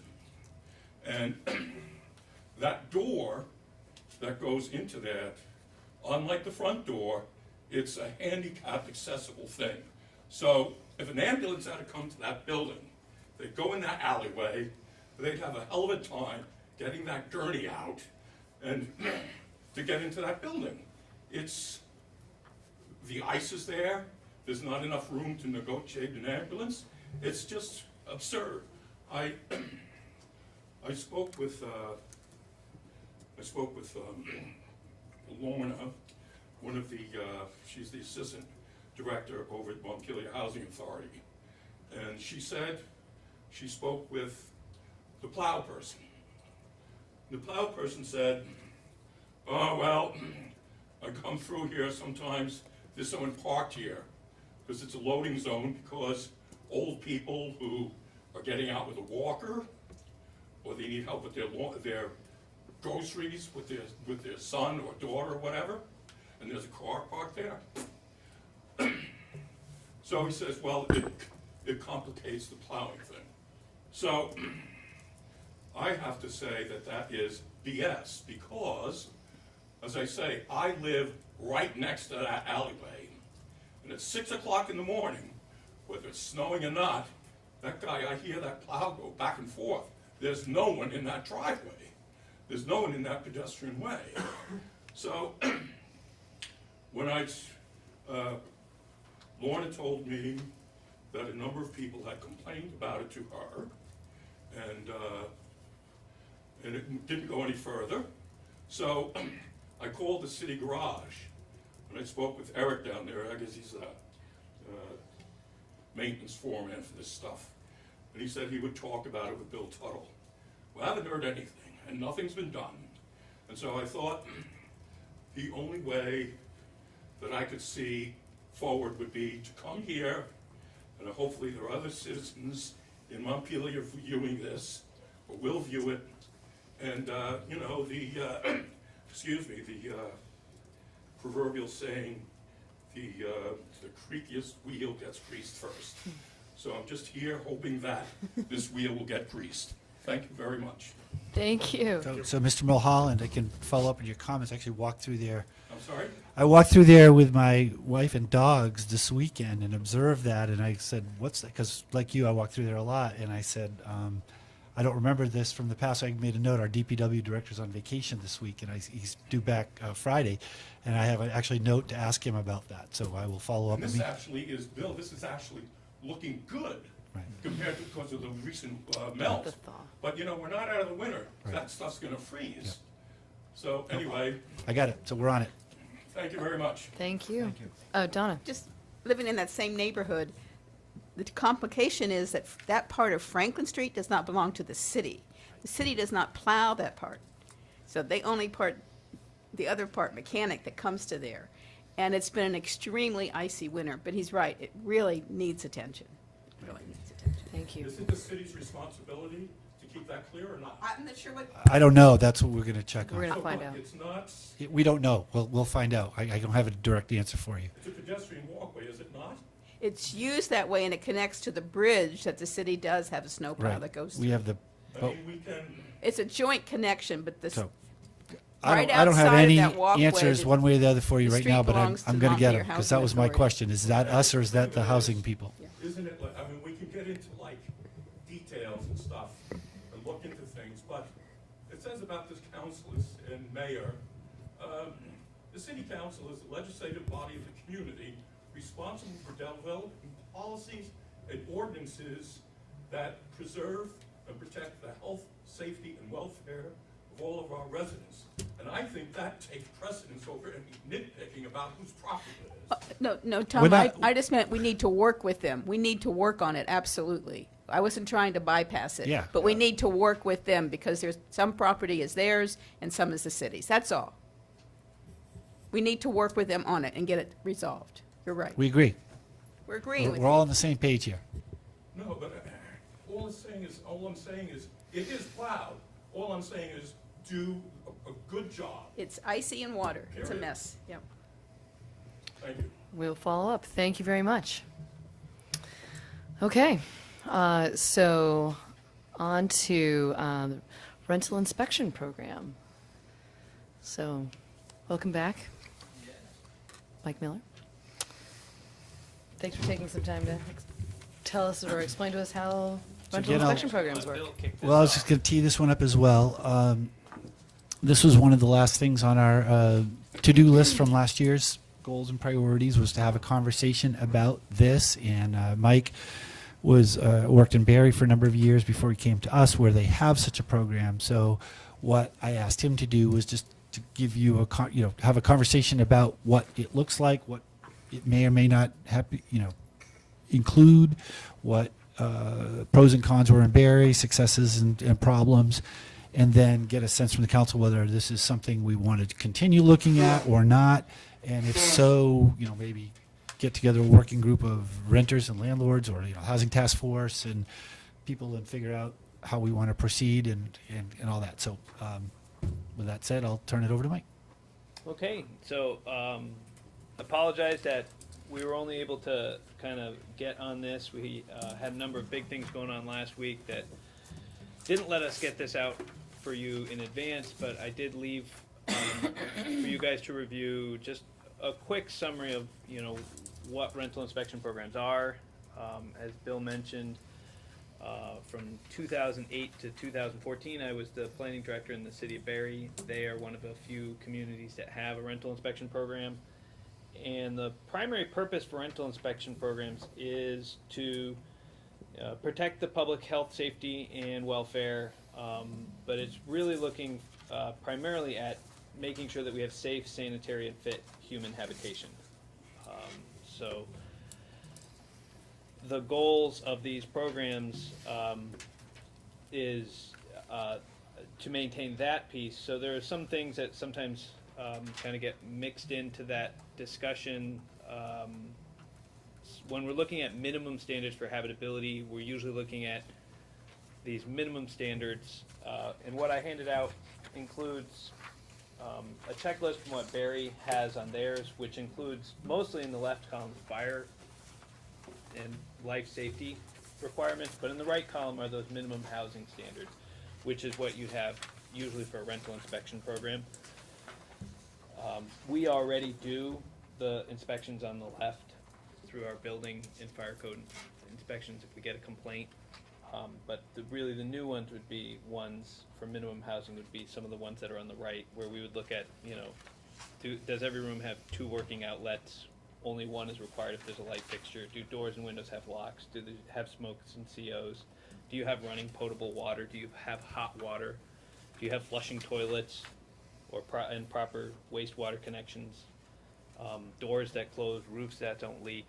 So it doesn't look at things like quality of unit finishes or the price or the availability and proximity of parking. Mike, can I interrupt you? Yep. You were talking about things on the left versus the right, and so I went here. Okay, this is the page I should be looking at? Yeah, that's just a checklist that Barrie has for the left and the right. So, and when you say the left, I mean, there's a P columm and an F column, and then there's literally like the big left. The That's big pass left fail. column. So big left column versus right. This versus this. Okay, and so, I mean, are the things underneath miscellaneous that are continued over in the right, like? Yeah, there's a couple of things that roll over under miscellaneous, but with the minimum housing in the right-hand side. Okay, that's what's included, that would be included in a rental inspection. Yes. But the things on the left generally are things that are already done if you get complaints. Yes. Okay, sorry. Thank you for letting me interrupt. Carry on. That's fine. Want to be clear. So usually what we're looking at are things that really are related to very specific health, safety, and welfare. They are, if we were interested in going in that direction, they're expensive and they're administratively heavy to kind of run these types of programs. In Barrie, we weren't having a lot of success. We had one person that was working on it when I started and handled the electrical inspections and most in the housing inspections. Over time, we migrated that to the fire department because they had additional staff who could work on it. And they also had the training in the fire inspections as well, so they were kind of making a slightly different process. So they actually had 3 people working on it. But it can be, depending on how you set it up, it can be expensive, and there are some pros and cons, which I put in a table in the next on page 2. And really, one of the issues is just comes down to is the cost of being able to run these types of programs. You know, if it's $150,000 a year, if you want the program to pay for itself, and you want to have an inspection once every 6 years, it'd be about $600 a year per unit. Divided by 12 months, you're adding $50 per unit to the cost of that unit. If you're not going to subsidize it with general fund dollars, and that's just, I mean, those are just rough numbers just to start thinking about it. It's not cheap, it's not easy, but if we have a big problem with the safety, then it's something that we should definitely consider. So the pros of a rental inspection program is it does assure that the housing is safe and sanitary, and certainly that is a goal the city would want to have.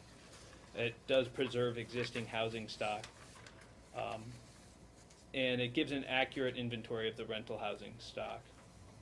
Some of the cons are that, you know, it does result in rent increases, or could result in rent increases. There is an administrative requirement. There's certainly a lot more work. It seems like it might not be, but it takes quite a bit of time if you need to send out, say, 1,500 or 1,000 invoices every year, and then collect those invoices and catalog them and who's paid, and then send out delinquency notices and collect delinquent incomes, and then pursue penalties and fines. There's a certain amount of stuff that we had to deal with in Barry that really ate up a lot more time. We spend a lot of time doing things that have nothing to do with helping the units get better. Can I ask you another question? I'm sorry to interrupt. The $150,000 cost per year, that's what would pay for a full-time inspector and an assistant, is that right? I based that on, which was kind of in that second box, which was our current building inspecting department is $90,000, and that pays for Chris. And he's separate, so I figured one inspector plus an assistant who can handle all the administrative paperwork and scheduling. There's a lot of scheduling. Unlike building inspections, you don't have to make a 48-hour appointment. Every inspection, you have to contact the landlord, you have to contact the tenant, you got to give 48 hours notice to the tenant. You got to make sure you're going to be able to get in and get access. So usually you have an administrative person who is handling making all those appointments. So it was a second inspector and a half-time admin. Yeah. Yeah, that makes sense to me. I guess just, you know, based on the number of apartment units that we have, I just, like, $600, that math doesn't make sense to me. So Okay. I don't know where, yeah, I just want to flag that as like, wait a minute. Because, I mean, we have something like 1,400 apartment. 1,500 units. 1,500 units. You did. At $600 per unit, that's way more than 150,000.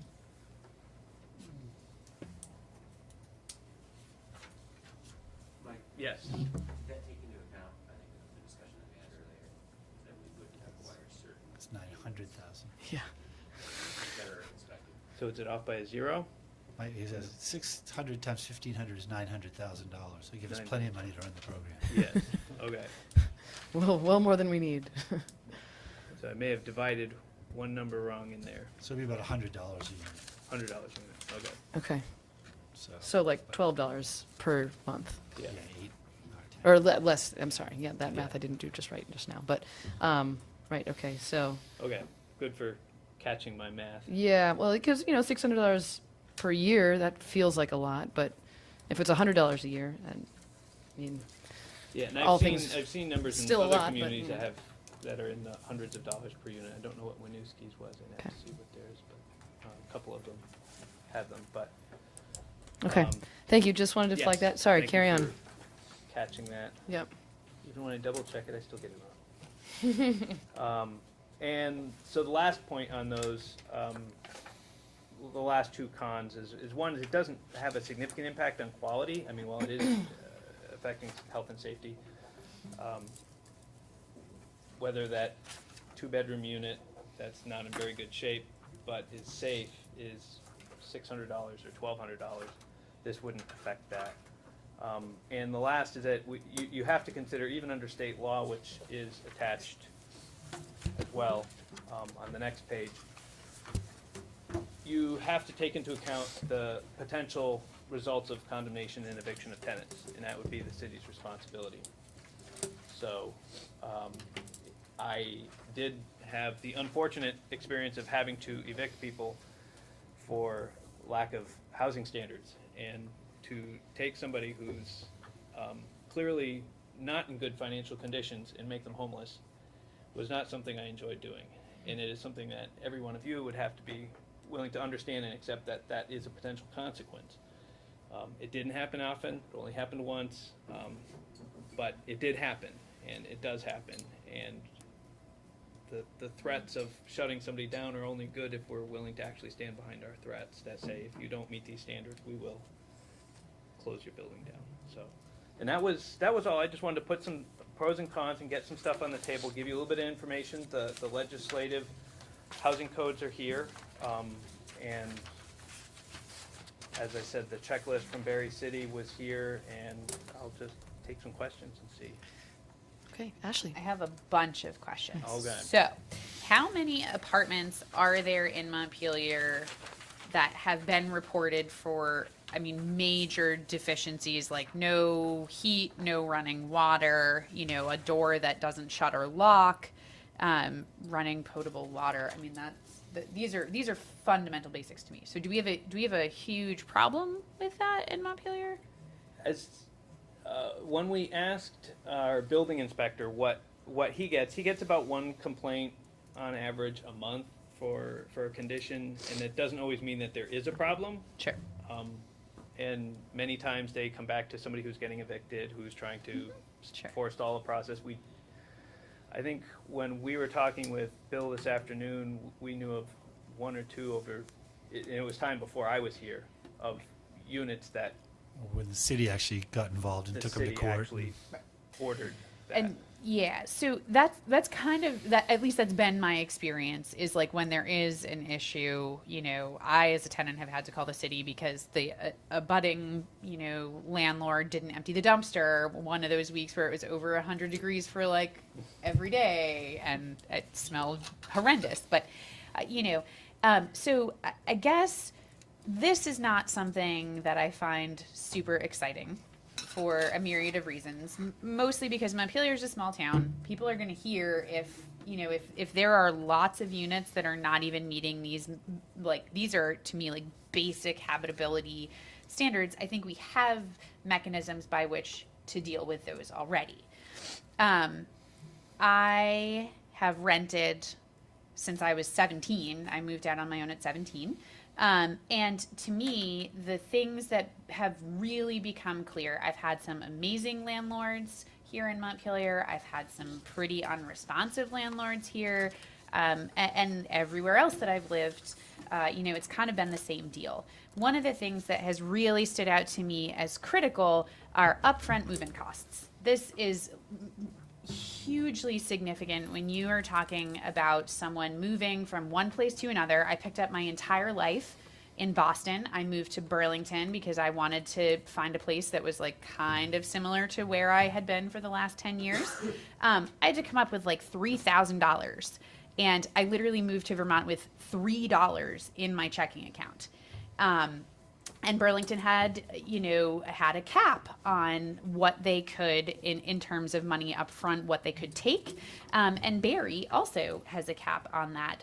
And I have talked to lots of folks in Barrie about what that actually translates to, which is a degree of mobility that a lot of us would not be able to experience otherwise. Because when you're moving into an apartment that you might be able to, afford your monthly rental payments at $1,500 a month, that's just throwing a number out, but then you have to come up with 3 months rent first last security, that's $4,500 a month.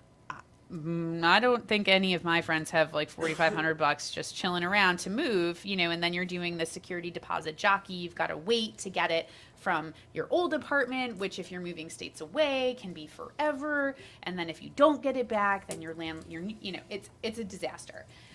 So one of the things I think is really security deposits, or not even security deposits, just move in upfront costs. What kind of cash money needs to be put down to move in? And one of the things that I think is something that we kind of need to talk about here in Montpelier is there an appetite to talk about what it's going to take for people to be able to move here? Because, if the ask is you're going to come up with $6,000 first, last, full security, that's going to cut a lot of people out. If there is an appetite to explore that, I think that's one way that we could start to get better, basic minimum things aside, which I think most units in Montpelier, and I've seen a bunch of them at this point, moving, I used to move like more frequently than once a year. I haven't run into this. I think the other piece is in terms of moving out, what kinds of things are landlords obligated to do? And there are minimums, by state statute. But in terms of, providing accountings and when those accountings need to be provided, if those accountings aren't provided, what are your remedies that are very clearly codified, so that renters know, like, hey, this is what you have to do. You didn't do this. Here's what I'm going to do in response to get what is legally mine. When you're dealing as a renter myself, and almost all of my friends here in town are renters as well, that's a significant battle. If you are working full time and you've got all these other life responsibilities, and now you've got to try to figure out how you're going to get money back from an apartment that's just being withheld and you don't know why, or you kind of get this nebulous, like, oh, we took $800 because there was a scratch on the wood floor. As a renter, I'm entitled to documentation about that, but I also know that because I do other stuff. And so I happen to have that knowledge, but there are a lot of people who don't. And I think that making sure that people know what their options are as renters and what their legal rights and remedies are is critical, to making sure that we, don't end up in situations where tenants are being exploited. The other piece that I'm really interested in, and I know that there are federal laws about this, but anti-retaliation protections for tenants. Not here, but in other places that I've lived, I actually have had to call a city inspector because, plumbing wasn't functional for long periods of time. And the answer, that I got as a tenant was, oh, well, we're working on it. I'm not really sure what that means because I don't get to work on paying you my rent. I have to pay you my rent. And so I think that this is important stuff, but I'm wondering if there are other ways in which this can be subsumed. But if the goal is to make meaningful strides in terms of, the rental property options and the pool and expanding, renter accessibility in Montpelier, I think those are very concrete, tangible things that realize significant benefits, when you're talking about, being mindful of every person who wants to move here in terms of economic ability, in terms of, liquid assets, and all of those kinds of things. I would hope that if a tenant calls and raises something like, I haven't had running water for 3 weeks, but my rent is current, I think the city would step in at that point. Yeah. So it seems like this is a jumping off point, but I'm not sold that this is a way to, if it's only looking at bare minimums, I think, most of our units meet that, but there are other things that are way more important. Check. I do have a few thoughts, having spent a big part of my career representing low-income tenants in substandard housing. I think it's important. I think it might be worth people looking at the actual regulations, which there's a state regulation called the Rental Housing Health Code, which is on the Health Department webpage. And if you Google Vermont Rental Housing Health Code, you'll find it. And it's about 10 pages. It's pretty extensive. I don't, it requires a lot of things that I think many of the apartments from tenants that I've represented haven't complied with, including one thing that's always been a big one to me is exterior walls, doors, and windows being reasonably weather tight. And lots, especially in a place here like this where we have old housing, a lot of apartments that I see are not reasonably weather tight. And I think that's a big deal. And it's something that causes increased costs for the tenants. I was part of the study looking into the possibility of an inspection program back in 2004. One of the big concerns that I've always had about a program that is purely inspection on complaint is that it does give rise to it gives rise to retaliation. Retaliatory eviction is prohibited under Vermont law, not federal law, but under Vermont law. But it's the protection isn't great, and it depends on being able to defend yourself in court and prevail on that. And so I think that many tenants are reluctant to complain because they know that landlords are likely to retaliate by evicting them. So I want to push back a little when you say, well, a lot of the times tenants complain is because they're being evicted. I think that, for one thing, maybe if an eviction is already in process, they know, well, I don't have anything to lose, I might as well complain. And two, saying that they're complaining because they've gotten a termination notice has no bearing on whether there's merit to their complaints.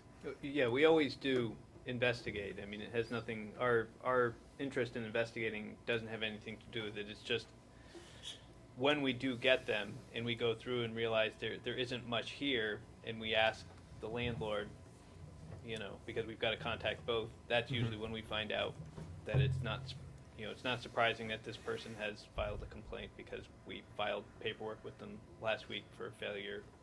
They haven't paid rent in so many months, and we gave them the notice of eviction, and so we're not surprised to see this. But It's definitely, just following up on that, because we were talking about that in terms of what data we had, and, we only have the complaints. So of the relatively few complaints we have, none of them have been particularly serious, but we don't know the unreported complaints. Exactly, and that's another thing that I was going to say. The fact that we have a system that inspects only on complaint means that we don't have a sense of the general quality of housing in Vermont. We don't know, in Montpelier, we don't know how many of the rental units we have do not comply with the Rental Housing Health Code.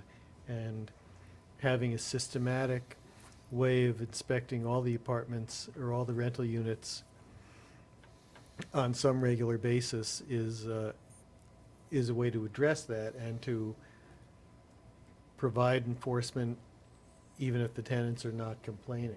And so I'm not saying we definitely have to do this. I think when we were working on this in 2004, it was received pretty well by the council right up to the point of budgeting.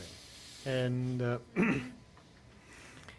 and financial, the budget is always an issue, but a lot of work was done to put that together that I think might be worth looking at again to see whether we really want to pursue it.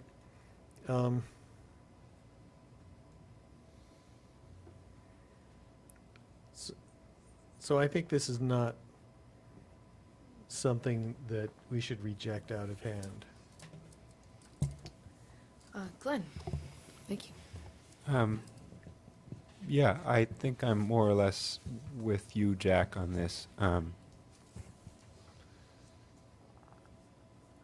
I am scared off by a couple of things. For example, the enforcement and shutting down a building and making those tenants homeless. That is something that I would dearly love to avoid, for sure. I'm curious, and maybe I'm not understanding it the way you mean it, but one question I have is about the no significant impact on quality, because I guess it depends on what we're talking about in terms of the word quality. But when I look at the minimum housing checklist for Barrie, there are at least some things that feel to me like they are points of quality that would be worth inspecting regardless. For example, maybe a third of the way down, minimum housing are all painted surfaces free of deteriorated paint. That feels like something that I would bet many apartments would not pass, and I think it would be important. Similarly, walls sound and free from hazardous defects and so on. A lot of that kind of basic wall, ceiling, window, I bet that, I don't know, but I would suspect that many apartments do not pass some of those basic things. And I don't know if you have a response to that, but just... Yeah, the sense for when I put that together to go and mention about housing quality was more the fact of, with respect to, an apartment with 1970s shag carpeting and kitchen cabinets without doors on them, and an old refrigerator that maybe is a little too small and makes funny noises, but it works. Those are the types of things where the rental inspection will go in, is to make sure that you've got the GFCI protection on your outlets, and you've got, it's more health and safety when you go out. There are improvements, and it is an improvement in quality, but yeah, and there may be some that are cosmetic that will make an improvement in quality. Repainting those walls that may have the dings and the holes. Yeah, and specifically on that, around here, I think if there's, chipped and deteriorated paint, I wouldn't have my toddler there, because chances are there's lead paint somewhere under there, and I did some kind of low-grade remediation on an apartment that my brother is in Boston when he had his kids, because they'll eat that paint.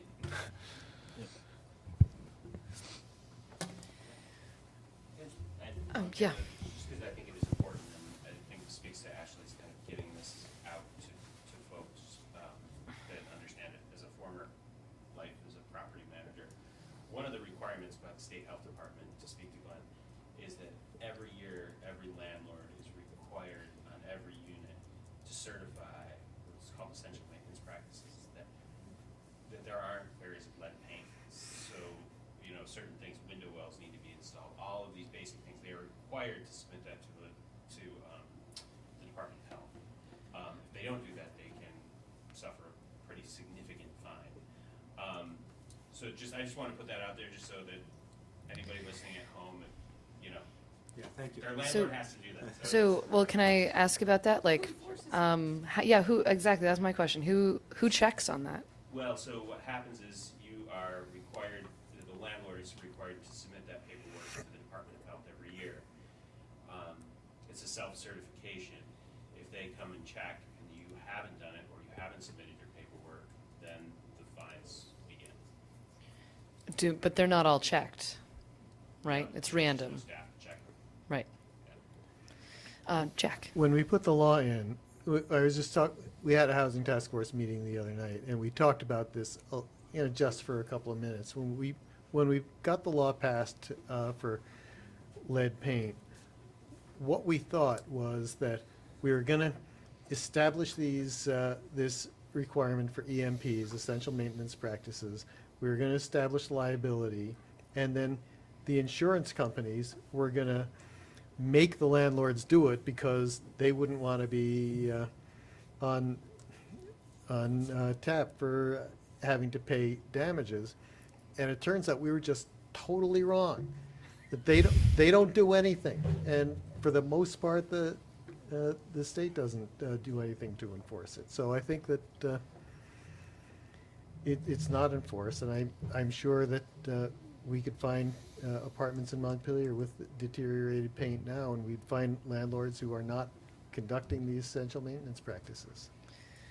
Ashley? I'm mindful of this, Donna, Donna. yeah. Okay. Is there a way to do what I would say a long-term, maybe 2 years, and do a total scope of the whole city, whether it's a vista or a project for some college student, that we could actually get the city done, and then we have a baseline, and then move forward with that to see how much we feel we have to follow up? It's like an assessment. I think we had talked, Kevin and Bill and Sue and I, and we kicked around some possibilities of how we could do a survey or what other way we would do to kind of get a baseline. Are we talking if we've got 1,500 units, what's our problem? How big is our pool of problems? Is it just 30 or 40 bad units, or is it 500 or 600 bad units? From our evaluations, we haven't been getting a lot, from the complaints, but People don't even know who to People complain may to, not or if they yeah. can, without getting ramifications from it, let alone. yeah. So yeah, we didn't know, and that's why we were kind of putting this out. This was on your strategic plan, that we were going to have this conversation and kind of see where we would go from here. Is there support to continue doing homework on this, or is there something that we put aside and I mean, focus on? do we have a way of knowing and having contact with renters? I mean, mailing lists, do we sort of know which buildings they're in? And then could go through the voters list to find them? I'm just trying, how do we get in contact with renters? Can I ask like a foundational question? Maybe this is stupid. What problem are we trying to solve with this? Are we? That's why I was talking about an assessment. Right. We Well, don't I'm know curious. until we know. Are we trying to solve like inadequate housing, insufficient numbers of units? Like what, or is it the quality of the? I want to understand, like, what this ties into.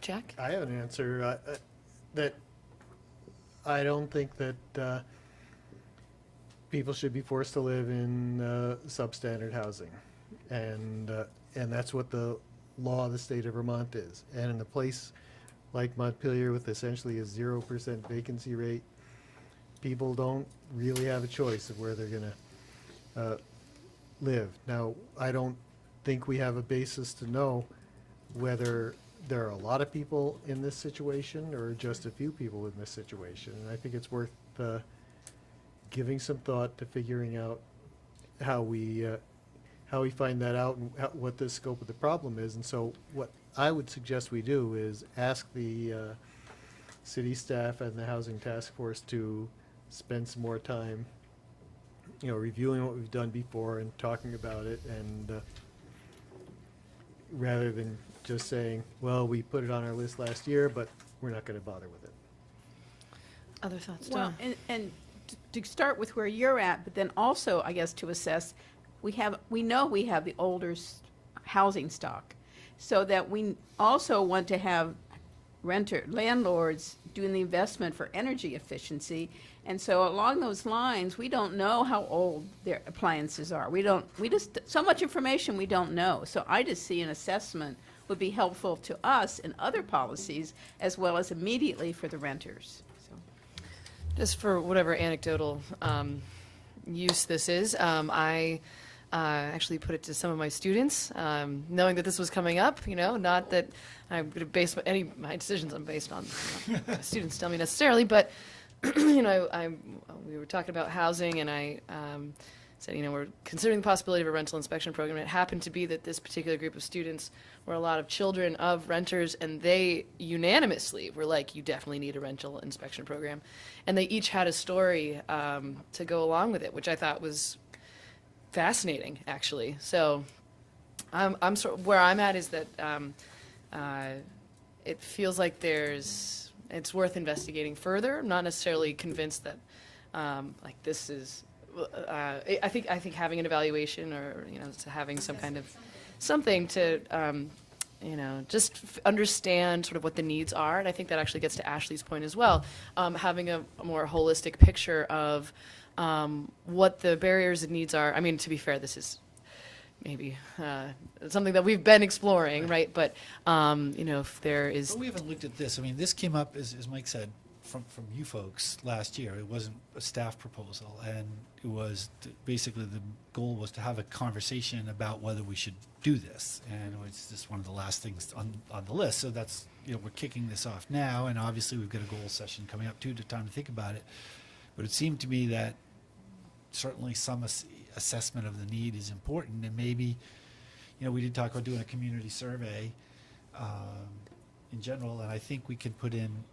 We have some questions we could, first of all, the data differentiation between homeowners and renters, and we could ask if you're a renter, have you had issues, because they're all anonymous, or maybe we could do some other forms of outreach to the renter community to try to give a anonymous survey to just get a sense of people. Are you generally satisfied with landlord's response with the condition? Do you have life safety issues? Just, or I mean. This, sorry to interrupt. No. I mean, this list is very interesting because, many of my friends are renters as well, and as I think about some of the houses that of my friends that I've been in, I wonder, I don't know that they would all pass, even all the stuff on the left. So, yes. Well, when we used to do door-to-door campaigning, I was amazed at some of the places people live. Yeah. The stairwells, getting to them, just that experience alone, because I haven't been a renter in Montpelier for a long time, but I started out as a renter and saw many nasty places that still exist. So I just feel that there is out there a lot of insufficient apartments. We do also have, just so people are aware, we do have one other means that we check on these things. And again, it's random, or not random, but it's not systematic. But our police and fire, when they do go, or ambulance, when they go into apartments for other calls, if they spot something that looks odd, they do report it. So that's, sometimes initiates a review. But again, that's only places that happen to get those calls, and not any kind of random or regular systematic. So there is one other way of us seeing an apartment without necessarily being generated by our resident complaint. Sure. Connor, and then did you have to? Okay. Slightly off topic, but while we're endearing ourselves to landlords tonight, do you know of any municipalities in Vermont who have either rent control or rent stabilization programs? And I'm not saying I support this necessarily, but I'm interested in it, with 40% of our residents being renters. My understanding is that Burlington is the only one that I know of that has a form of rent control.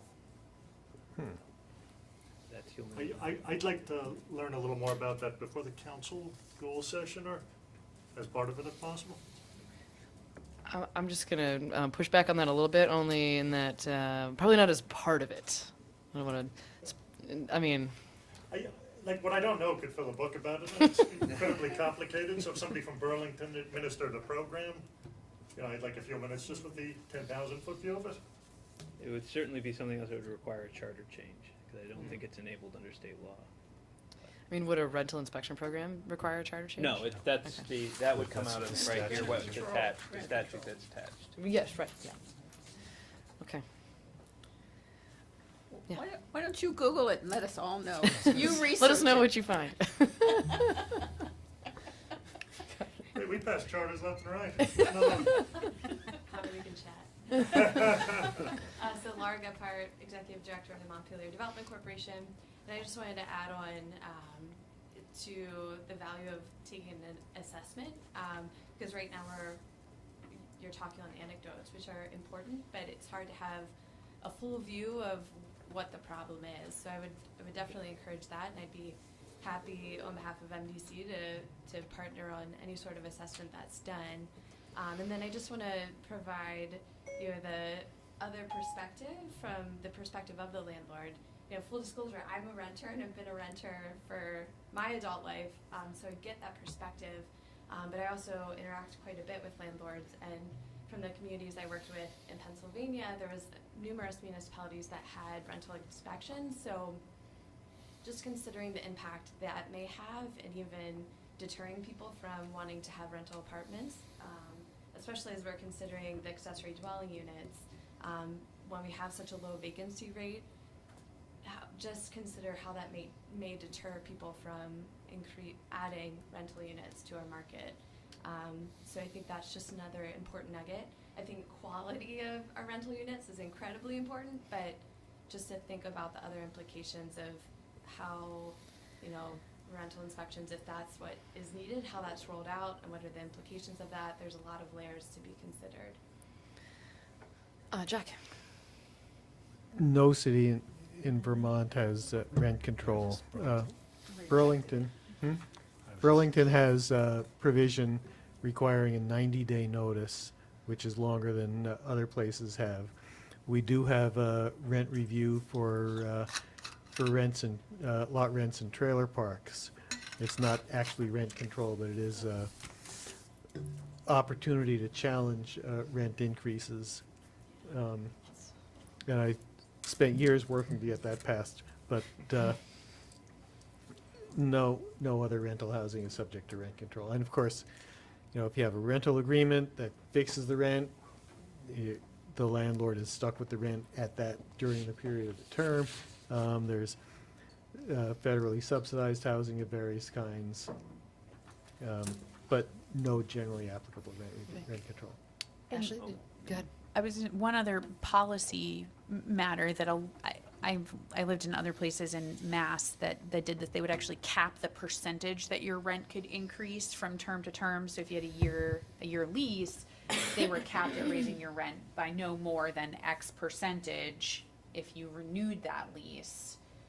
So if you wanted to stay on for a second year and the landlord was willing to have you, they couldn't raise the rent. I've lived in places where it's gone from $1,000 to $1,350 in the matter of a month, and nothing has changed, but it's just going to cost you $350 more to live there. But some municipalities will cap the percentage increase that a landlord can charge if you renew. So I think there's a significant, so I think it's worth looking at, but there's a significant debate in the housing and economic community whether rent control is good policy, because it tends to reduce investment in properties because people aren't taking the money in, and it creates even lower vacancy rates because people that have a rent control apartment don't leave them. And so, I think there's definitely a pro and con. Certainly the people that are in them benefit, but to the extent that it becomes, if a landlord can't afford to keep up because the rent isn't going up, then so I think it's worth, I've worked on a few economics classes on that one. Yeah. So what I feel like I'm hearing is that there's some interest in some level of looking at either the quality of apartments, even the things that are on sort of the left-hand column, or other issues, or even barriers that renters face. So I guess my one proposal, I'm open to other suggestions if people have them, but I guess I'm coming back to Jack's suggestion about, and Donna's suggestion too, about having some kind of an assessment and/or working with the housing task force, because that seems like a natural place for, or a group to collaborate with this. And I mean, it sounds to me like it merits further discussion at least. So I don't know if we can, or if we should specify anything further than that. Any other ideas or thoughts on that? As far as next steps go. Yeah, Lauren. I mean, I would just echo a lot of what I've heard from Donna and Ashley and Jack and others, of just, I think it's a great idea to have the housing task force look into it. Like, I think getting data seems like a great first step before we don't want to solve a problem that we don't have, or make sure that we're solving the right problems and have the right program to do it. So data seems like a great step, but it seems like if we're going to go through that effort, making sure that if there's other policies and things that we're thinking about, that we're getting the data at the same time, so it's not like, oh, we also want to do this energy efficiency thing, and we missed the boat on getting a bunch of data that we could have gotten. So just, doing some thinking around, like, what's coming down the pike that we could ask the right questions of whatever data collection exercise we go through. Well, and that makes me think about, Bill, this, the community survey that we're planning to do. So, if we can keep some of that in mind. I mean, what's the timeline on that survey? We haven't started yet, but Okay. it technically starts with, July, the July 1 budget. So Right, we right. Wouldn't be before then. But that seems fair. I mean, it's within the scope of the coming year, I don't know that we need any motion about that, but I'll take it back to the task force. does that seem amenable to folks? Further conversation? Okay. Yes, Donna. Jack, I believe at one time there was a rental and landlord rights, and I believe it's a brochure I saw that the state put out. And maybe we could all educate ourselves and also make sure that that's more available. Maybe we can make a link on our website or something. There's some ways to be proactive. It's already there. Renter rights section on it was actually one of your. See, I haven't found that spot. Last year, yeah. Yes, It's yes. done, so we can send you the link. Great. Okay. All right, further discussion to be continued. Thank you so much. This was very helpful, actually. Okay. I've actually Yes, been Jack. on the other side of one of these cases. Me too. This is a long time ago, but I litigated a case up at October Lane where the city was condemning a unit, and I was representing the tenants to try to keep them in the building. But it's very tough to be in a position where the city says, we've determined that the foundation is unfit, and this section of the building is actually likely to collapse if we don't get this vacated, so the work can be done. And Well, the only case that we've had in my time that went to court, one of your colleagues was there representing the tenants for the same reasons, and it was like, this is, do you want them to live in squalor? But their argument was they got to live somewhere. Yep. And so it was an interesting case. But. Okay. Moving on then. Okay, so we have some appointments to make, and none of them could be here for the tree board appointments nor the Conservation Commission. And so, with the first one, there were 2 applicants for 1 seat.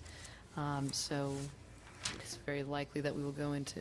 I move we go into executive session pursuant to 1 VSA Section 313A3 to consider the appointment of a public officer.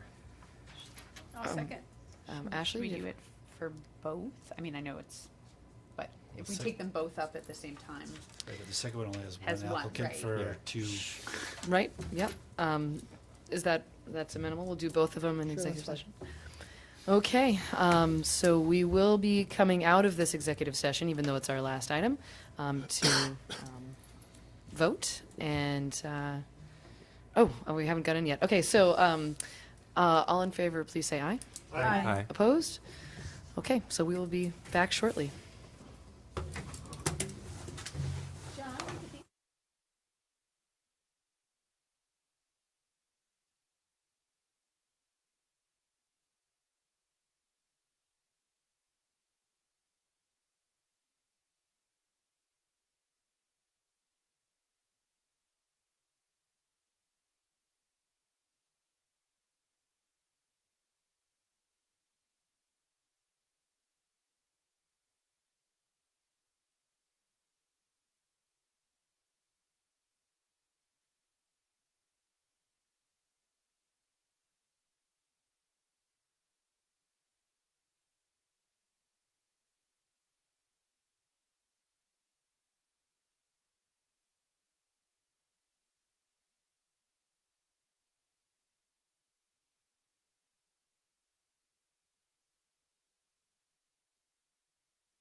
Tree Board and Stephen Seats to the Conservation Commission.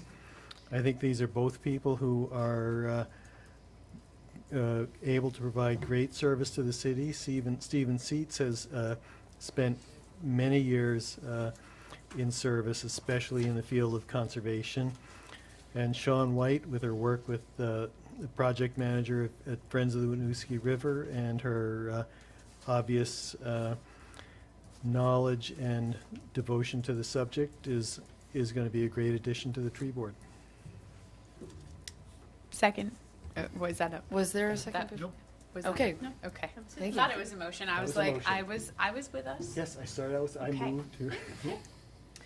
Okay, further discussion? All in favor, please say aye. Aye. Opposed? Okay, congratulations to Stephen and Sean. All right, so we have no other business, so we're going to move on to council reports. Let's start with Lauren, and we'll go around this way, if you don't mind. Or do you want to go, would you like to go last again? I forgot we do this. We'll give you some time. You can pass. Let's start with Donna. We'll go this way. You can come in the middle, and the end. We're very flexible. Yes, as Connor mentioned, Microtransit has been meeting, and we are going to be putting out a white paper probably by the mid-April, so that's going to be circulated. And right now, the talk is if to make GMT a partnership in that, and that they would be taking the capital shuttle, the circulator route and funding, and potentially Montpelier Hospital Hill, and put them together into a micro transit route that would be on an app as well as call-in, mostly app related, so you could get a ride within 10 minutes. And so they're going to do some simulation with some software on their ideas, but that's where it's moving forward. But I want to go back. Any questions about microtransit? You have to see me and Colin after the meeting, because we're going to get out here by 10. Oh, I do have one question about this, though. Would it be the same hours, or would it? Oh, one no, the things none of looking at that. No, I Expanding hours? can't get into that kind of details Okay. at all yet, sorry. Okay, that's fine. They're just taking the resources, putting 3 vehicles on it, and trying to work from there. So I just have one really quick question, which is, you said they've compiled data about commuters and parking, and Yeah, yep, if I could get that data, that would be really helpful. Sure. Because that's You one know, of the and things that was asked for. And it's like this incredible, Ken Jones has it from the state. He's the one who provided it. Perfect. So, yes. I know it in the paper. I don't have the gross we can just get it data. directly But from Ken. you can get it from Ken. Ken Jones has it. Yeah, it's really good. And just one other thing is just that the park commission and the park staff are thrilled to have this new truck coming. The old one not only was just having a lot of aging issues, it never quite fit their needs. And that if they had a crew, they always had to bring another vehicle. Whereas the new truck is laid out to carry more people. It must be a double cab in front. And that's really important because they rarely go out one at a time. So anyway, they've been talking about it at the Parks Commission and are thrilled. Thank you. All right. I was going to try to throw something together tonight, and John might weigh in on this, but I spoke to a couple of members of House Government Operations. It sounds like it was a pretty good testimony today on the non-U.S. citizen voting issue. But the sticking point, I think, at the committee is just the sort of safety of the list there. Not wanting people to be necessarily identified as non-U.S. citizens, and maybe opening up an exemption in the Public Records Act to put that in there. But what they might want from this council at some point is a resolution or some sort of statement just saying that we would be committed to, and this would be parallel language to, the voter checklist on a state level, not handing it over to a foreign or federal entity. That's in law right now. So if we maybe have a resolution on that in the future, it could be helpful. Is that a resolution to follow the law? Yeah, I'm sorry. He said it was a law. Well, for the statewide voter checklist, it is a law. It would be a bit different than I know you're busting my chops, but. Barely get a chance. My name's Connor. It's Connor. It's not Connor. Oh. Damn it. That's it for me,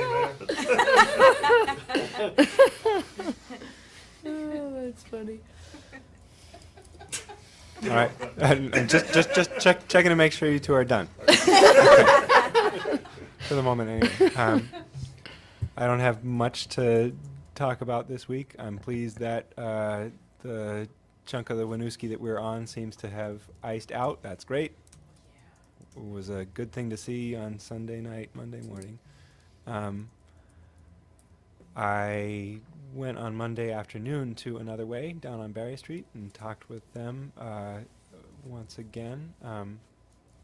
It's great there, and that seems like a really good group of people to keep in touch with, to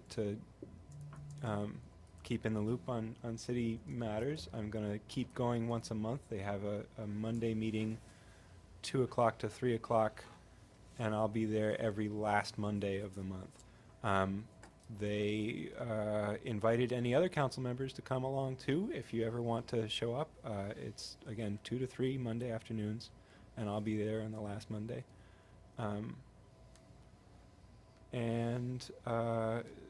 That grew out of my Thursday mornings at Baggitos, and I'll be back there again tomorrow morning, 8:30 to 9:30 as usual. So see you there. Thank you.